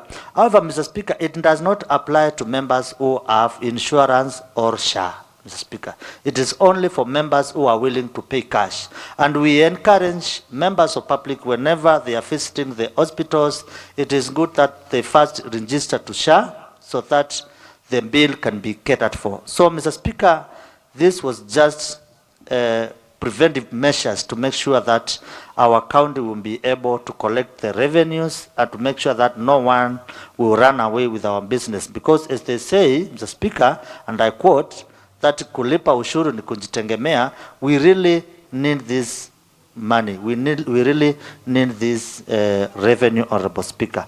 Otherwise, thank you, honorable members, for supporting the bill. And therefore, Mr. Speaker, I urge Honorable Maluki, who is a member of this Finance Committee, to second the motion. Thank you, Honorable Speaker. Thank you. Thank you, Honorable Paul Maluki. We acknowledge secondment by way of bowing as allowed by our standing orders.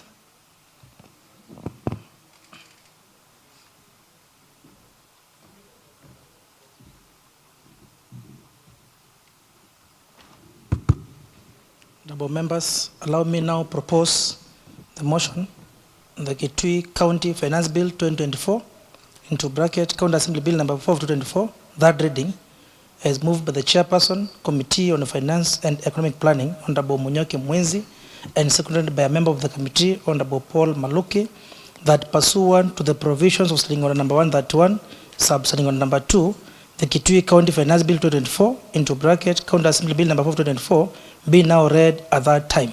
Honorable members, I will open the floor for any debate before I put the question. I can see Honorable Jeremiah. You may go first. Member for Ngune Ward and the Deputy Minority Leader.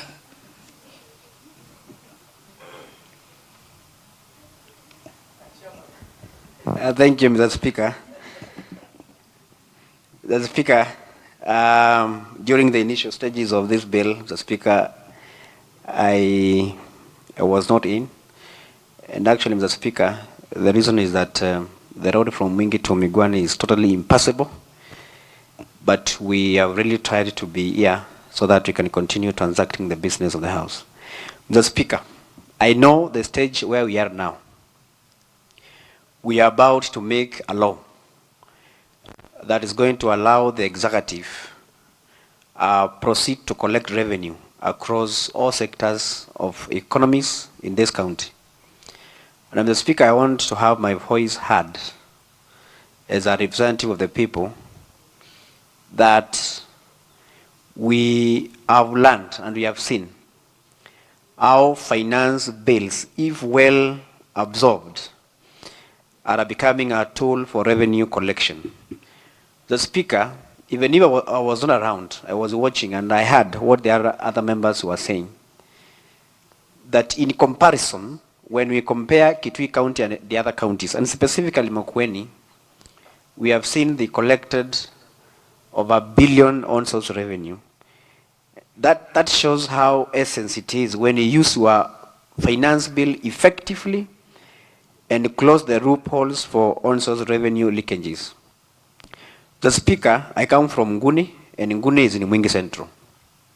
Along the road, there is sand business. Along the road, Mr. Speaker, there is charcoal business. They also collect revenue from health facilities, and especially Mwingi Level 4 Hospital. And the other area where revenue is being collected is through market. We have a market in Sekuru. We have a market in Mwingi Town, which is, I've left it on progress on Wednesdays. We have a market in Nguni, and all the other markets in this county. The Speaker, the issue that we have, and I saw the CS for Finance yesterday, Mr. Speaker, in a forum saying that it is true in Kenya, there is a culture which has grown even to the East Africa countries, that revenue collection has been used as a tool for people to enrich themselves. The Speaker, here we are going to make a law to allow the executive to collect revenue. But how effective it is, people will be taxed, those who are doing business, people will pay revenue. But how that money gets itself into a bank, county account, and that money is translated to a budget to be used as an expenditure in the provision of projects and services in this county, it remains a question to be answered by all of us. The Speaker, I'm opining that the government has promised that they are going to do automation in terms of revenue collection to reduce the leakages. And let me call them leakages, Mr. Speaker. The correct word is corruption, because money is getting into the pockets of people. Trucks carrying charcoal and any other facility along Kanyonyo Road If the service is of 1,000 shillings, someone is giving 100 shillings, and then the rest of money gets into people's pocket. We cannot continue this way, and I want to challenge the chairperson finance. This one has become a song. 2 years down the line, we have been singing of this song. Some things must change. And those people who are using own source revenue as the source for their own wealth, maybe for future inspirations, we cannot allow this one, Mr. Speaker. Mr. Speaker, as I finish, and I support this motion, let us see this finance bill help the people of Kitui County. It is meant to collect revenue. What revenue does is it increases our own share in terms of budget so that we can allocate money to the areas of priorities to help our people, but not to get into the pockets of people, Mr. Speaker, for the benefit of the people of Kitui County. Thank you, Mr. Speaker. Thank you very much, Deputy Minority Leader. I normally sometimes see our governor confusing you with the Honorable Paul Maluki. I think you are look-alikes. Yes, Jeremiah's look-alike, please. Same height. Please proceed. Thank you, Mr. Chair. Mr. Speaker, I was requesting that now that almost every member here contributed when we had the whole debate in the same matter, Mr. Speaker, that we put the question. I've just read the mood of the House. I thank you, Mr. Speaker. It is only the Speaker who can read the mood of the House correctly. But since you're a member of the Speaker's panel, I can allow you to help me read it.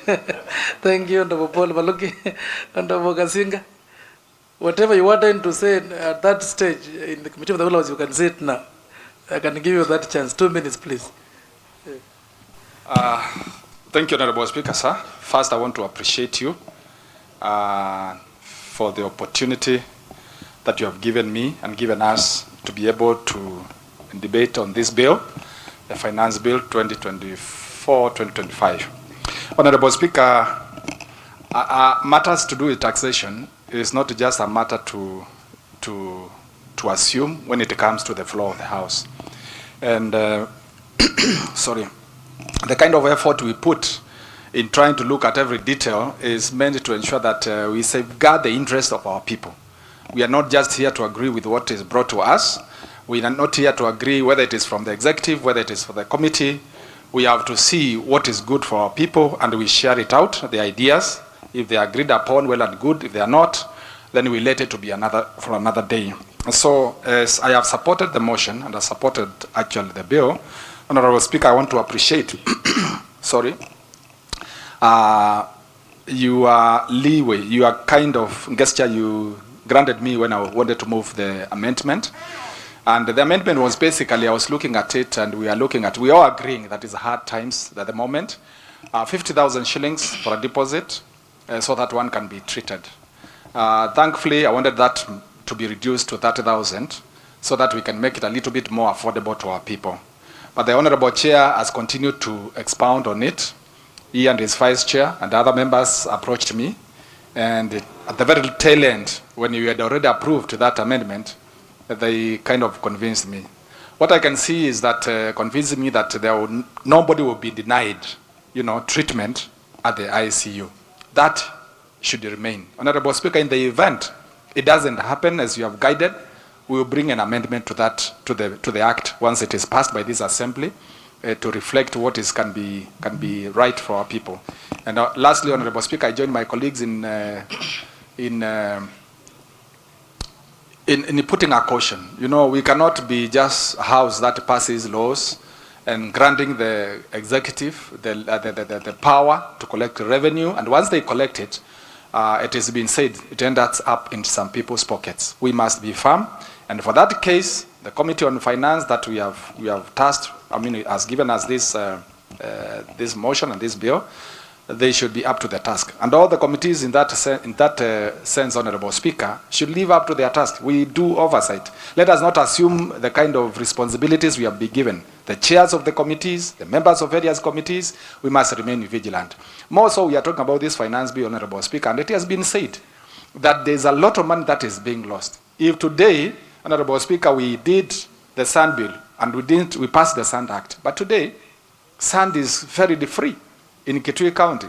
We are still gerrymandering around. We are just trying to argue about a few things. Things are caught here and there, and nothing we are getting. If we can get serious, some of the kind of things we are arguing here about the issue of on-source revenue being raised, then we can be able to, Honorable Speaker, be able to raise it and do the developments as we so require. Thank you for the opportunity, Honorable Speaker.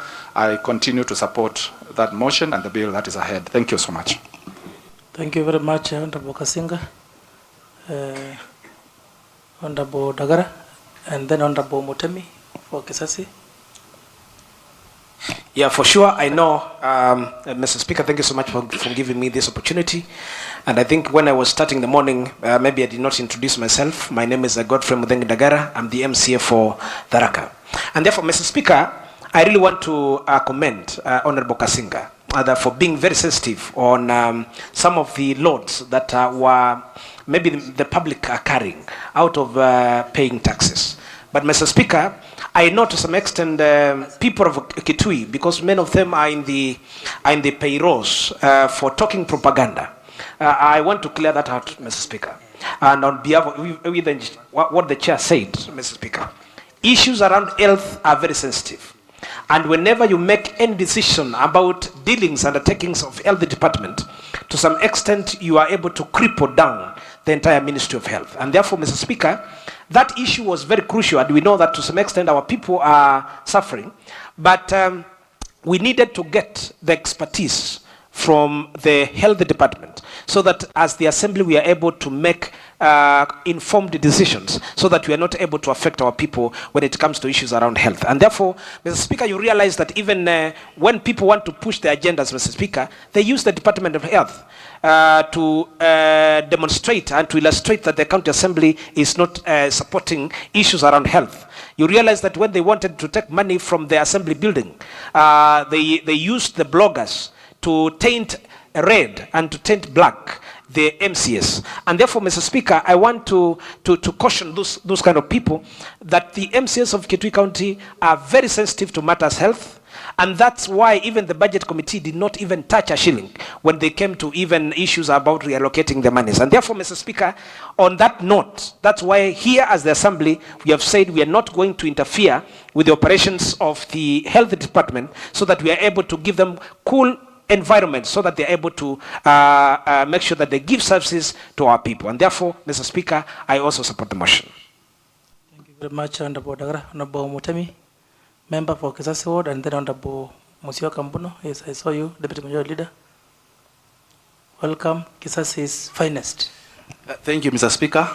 I stand here to raise a concern. Mr. Speaker, when we went for a public participation at Kisasi, we raised many, my members raised many concerns about the finance bill. And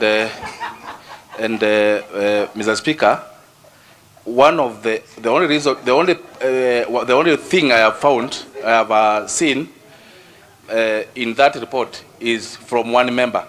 I remember the women of Kitui Rural and Kisasi Ward who came spoke about openly to the members about Mukoka, the Mira and Kat, and how they should raise that money, a rate paid through the to Mukoka to be raised to around 15,000 and others to even they were recommending to be put to around 200,000 per transporters, any transport from Kiritiri to Kitui. I remember when I looked at the report, I did not find any recommendation from Kisasi. It is only one person who spoke about something which is not even of importance. It was about pets to be raised to be downsized from 500 to 50 bob. I think our meeting in Kisasi was not in vain, and I challenged the Committee on Finance that most of the things which were raised there were not captured. Again, let me come and speak about issues on the full-fledged on money that is being lost through our people. If we can be able to do full automation of our systems, I don't know whether we can also buy integrity, because automation alone will not help our people. We need people to be trained on integrity and how to measure up to what we need to do.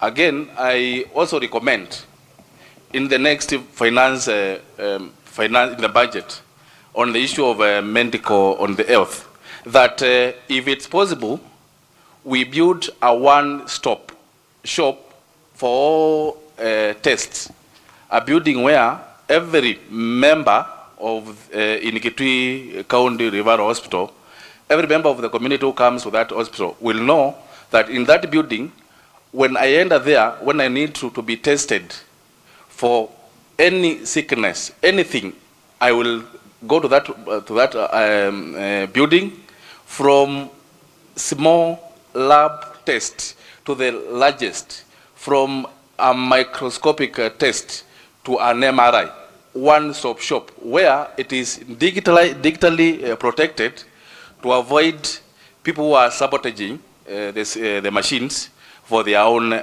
benefit. Thank you, Mr. Speaker. Thank you very much. Indeed, we acknowledge that contribution by the member for Kisasi. Honorable Mulandi, the only thing I can allow is a response to that without any much contribution, because Honorable Mutemi has a right to be informed by the committee whether the views of his people were considered. So I don't know, as the committee delegated to Honorable Mulandi to respond to that. Thank you, Honorable Mulandi. Please, I overheard what you were saying informally. I overheard. Please, the member has raised a very important issue. Was public participation views of the public, were they considered by the committee? That's a very important concern. So, Honorable Mulandi, please proceed. Thank you, Mr. Speaker, sir, for giving me a chance to provide information to Honorable Member from Kisasi Ward. Mr. Speaker, sir, I'm a member of Committee on Finance and Economic Planning, and in our report, we have noted that some of the challenges that we faced during the exercise was a lack of proper public awareness. The Speaker, sir, the member is blaming the committee on issues that he's saying that were not captured. However, Honorable Mulandi, kindly use the correct language. The member is not blaming the committee. He is seeking clarification from the committee. Mr. Speaker, I choose to withdraw. Thank you. And I replace the word by saying that the member is seeking information concerning whether their views were captured. One of the issues that we noted as a committee while we are compiling the report is that we had a challenge of public awareness in Kisasi. The members of public were just heartful. Honorable Mulandi, please. Yes, Honorable Mutemi. Honorable Mulandi, remember I cautioned you. I told you to respond to the issue, but you have disobeyed me. Mr. Speaker, Yes, Honorable Mutemi. Mr. Speaker, I want to challenge my brother who was not in Kisasi to come clean, because when people were contributing, he left the scene and went to eat meat at another hotel. I want to challenge. Honorable Mutemi. Let me withdraw. Yes, please withdraw. I challenge the clerks who were available that time to come up with the hazard of the members who contributed. We should not bring jokes when we are discussing serious issues. Thank you. That we can produce hazard on what transpired that day, because we don't need to start belittling other members when they are asking serious issues. When you look at that report, they have captured around 15 members of Waita contribution and only one for Kitui Rural. Kitui Rural was present in Kisasi Ward. All of Kitui Rural, including Kanyangi, Mbitini, and Watakwavonza. And we were there with members of those areas, and that was captured. We don't need to start bringing jokes around Thank when you. we are talking about serious Thank issues. you. Thank you. Honorable members, kindly, Honorable Mulandi, I'll give you another chance before I rule you out of order. Just respond to the issues raised by the member, kindly. Did the committee consider all the public views from Kitui Rural Constituency? Please proceed. Thank you, Mr. Chair. Mr. Speaker, for the guidance. I wish to invite the Chair Finance to come and make clarification on that issue. Thank you. You have no power to invite the Chair Finance. You should request me to allow the Chair. Mr. Speaker, I stand guided. Yes. I would like to request you, Yes. through your guidance, that I invite the Chair Finance and Economic Planning You still have no powers to invite the Chair. to request you so that you can Yes. invite the chairperson. Thank you. Finance and Economic Planning. So Thank that you. I consider. I can fail to invite. Plead with me, not with me. Honorable Mulandi. Honorable Speaker, Yes. I pray that and I plead. Your prayers are answered. You can sit. I think it is good for the public. It is not easy to be a legislator. You have to really convince the House to hear you. So, Honorable Mulandi, you have really prayed. Honorable Chair Finance, please. Your members prayed for you to be allowed. So, take the floor. And it's a very important question which Honorable Mutami has raised. Yeah. Can let us take it seriously. Yeah. Because when we go for public participation, members of the public say we don't consider their views. Yeah. That's why sometimes they are reluctant to attend public participation. So, Honorable Chair, please respond to that question. It's a very important concern. Yeah. Yes, Thank please. you. Yes. Thank you, honorable members. Honorable Speaker. And to the honorable member for Kisasi Ward, I want to assure him that the committee considered the views of the members. And one of the issues, one of the contentious issues that has even pushed Honorable Kasinga to do an amendment was proposed at Kisasi. The reduction of the ICU money from 50 to 10,000 was proposed as Kisasi, and we have noted it, and we noted the concern. However, due to whatever What is your point of order, Honorable Dagara? And I'll be very strict on you. Which point, which standing order? I'm standing on point order number 7. Honorable Dagara, what is your point of order? Is it necessary? My point of order is on a statement of facts, Yes. standing order number 87.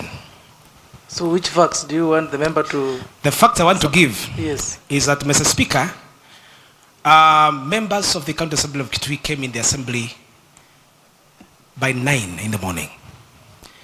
We deliberated on so many issues, and therefore you cannot consider a view of one member who has come at 1 o'clock late. Are those the facts? And those are issues of fact, Mr. Speaker, and therefore that issue, Chairman should not, Speaker should rule that one out of order. Don't make me stand up. You are out of order. I withdraw, Mr. Speaker. Yes, I am in charge of this sitting, and kindly don't guide me on how to preside, because a member is raising a very important matter which should be considered. So kindly those engage in that debate outside this sitting. Honorable Chair of Finance, please proceed. Asante Mheshimiwa Spika. Wacha nitumie lugha ya Kiswahili kwa sasa, hata mimi nifurahie. So Spika, nadhani umeniruhusu kutumia.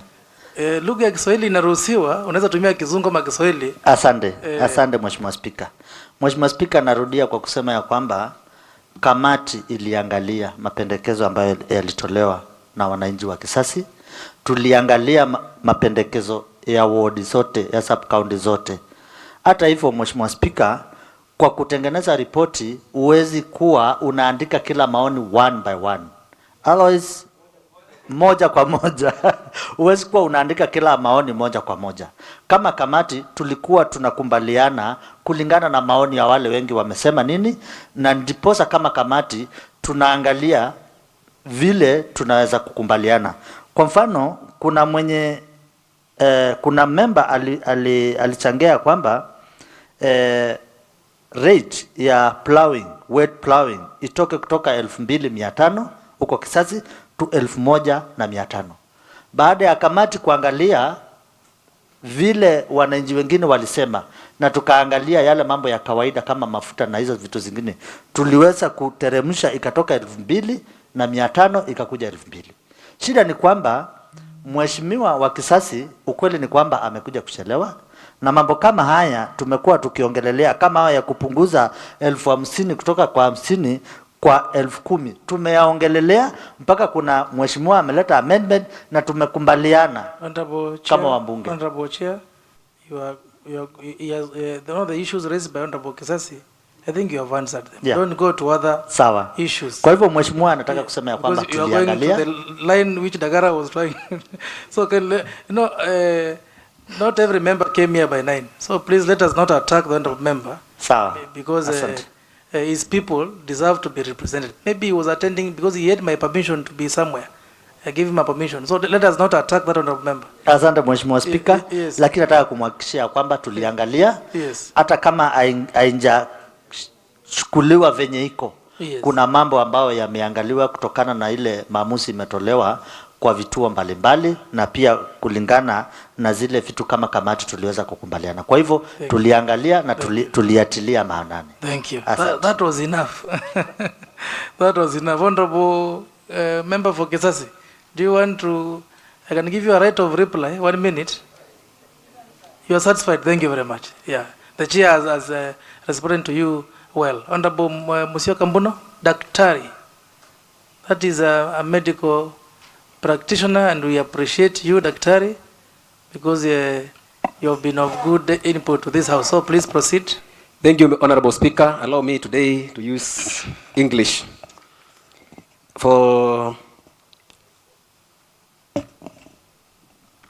Good morning, everyone.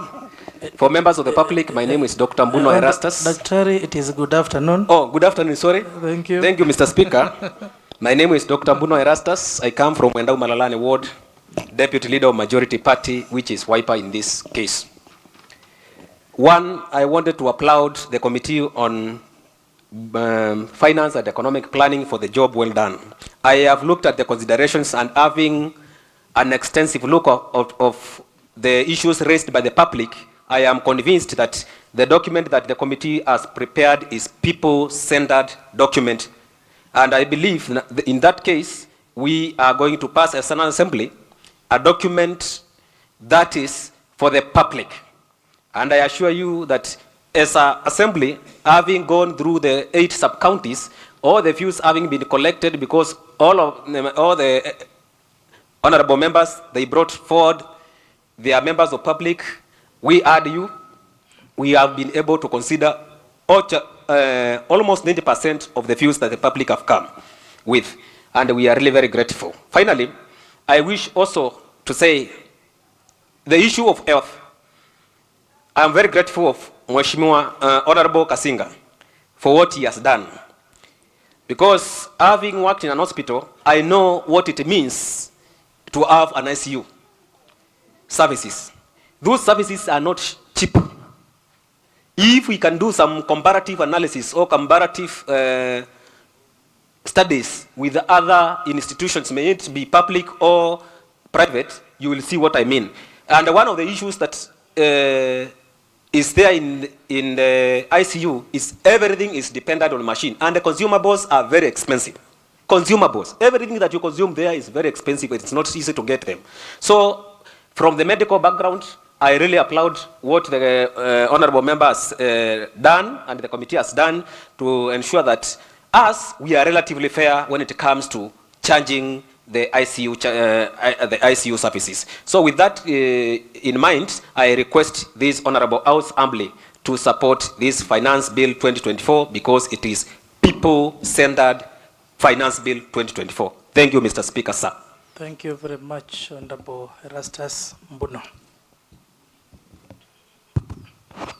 Honorable members, I think I have tried my best to give whoever wanted to contribute to this motion a chance to do so, especially Honorable Mutemi, member for Kisasi, and I think he has been answered well by the chair. Now, members, allow me now at this point to put the question on the Kitui County Finance Bill 2024, County Assembly Bill number 4 of 2024, third reading. Motion moved by the Chairperson, Committee on Finance and Economic Planning, Honorable Munyoki Mwenzi, and seconded by Honorable Paul Maloke, that pursuant to the provisions of Standing Order number 131, Standing Order number 2, the Kitui County Finance Bill 2024, into bracket, County Assembly Bill number 4 of 2024, be now read at that time. Honorable members, as many of these opinions say aye,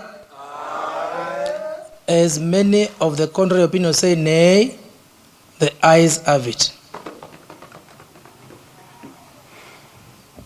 Third reading, the Kitui County Finance Bill 2024, a bill for an act for the County Assembly of Kitui to provide for the various taxes, rates, fees, and charges for goods, stock, and services and for other revenue-raising measures by the county government and for matters incidental thereto. Thank you. Clerk, next order. Order number 13, motion on adoption of the report by the Joint Committee on Administration and Coordination of County Affairs and Justice and Legal Affairs on the review of community-level infrastructure development program framework, into bracket CLIDIP, by the Chairperson, Joint Committee on Administration and Coordination of County Affairs and Justice and Legal Affairs. Thank you. Members, I think because we all look tired, let me defer this motion to the afternoon sitting. So the two chairs, Honorable Peter Mwanza and Honorable Cyrus Kisavi, please make sure that you are prepared. This is a very important motion, which we must debate here in Migwani. And I'm sure we have other two motions. The motion by Honorable Mudengi Dagara, yeah, and the other motion on county importance by the majority leader, the MCA, and there are several statement requests. So let us be prepared for a very busy afternoon sitting. And please, members, you can see the public is here in big numbers, and they are eager to see how we represent them. So I want to encourage you that we participate actively, and to also request you that when we do so, we try to ensure that we finish our order paper, because we took a lot of time in the morning. So I hope that in the afternoon we shall try to ensure that we use less time so that every member can be given a chance to contribute. I also want to congratulate all of you, especially the Committee on Finance, for the job well done on the Kitui Finance Bill 2024, which we have passed here in Migwani. And this will go down in history, that the finance bill was passed here in Migwani, and we hope that the finance bill which we have passed, as we have all said, will be fully implemented by the county executive. Chair of Finance, you have a duty to oversight the Ministry of Finance. And you know, there's a time I gave you a chance to do oversight on the cess points in Kitui County. You brought a report here. The report was not implemented by the ministry. And there are several other reports which have been brought here, which have not been implemented. It is our duty to oversight the county executive. If they fail, we fail. So we have no reason to tell our people that, oh, there's a revenue leakage, our money is being stolen. We are our people's champions. We need to fight for them. Our people from Migwani will not go to Kitui County headquarters and summon a Minister for Finance. That's why they send Honorable Maloki. So we can't afford to say that, or rather blame the ministries. We have to act instead of blaming them.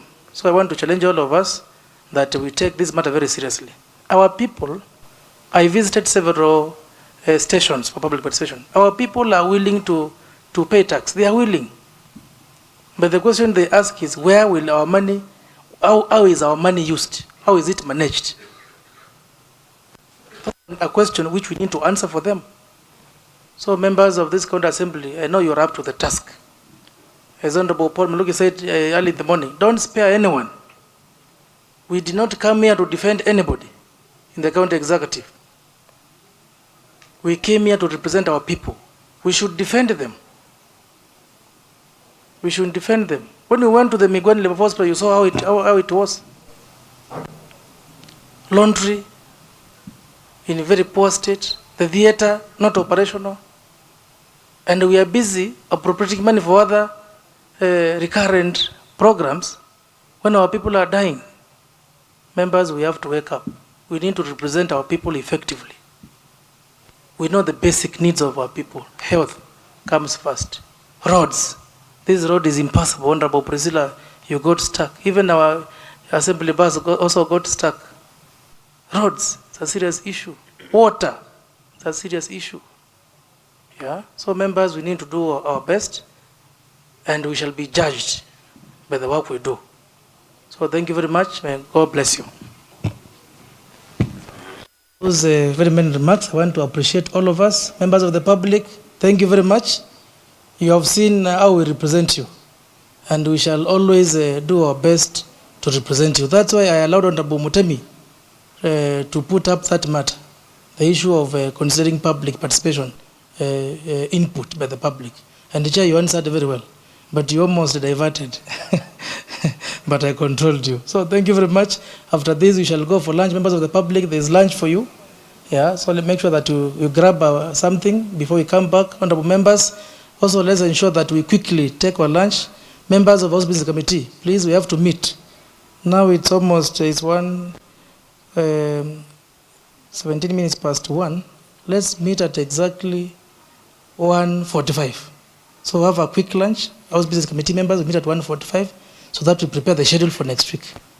So thank you very much, and now we may be upstanding so that we adjourn the House.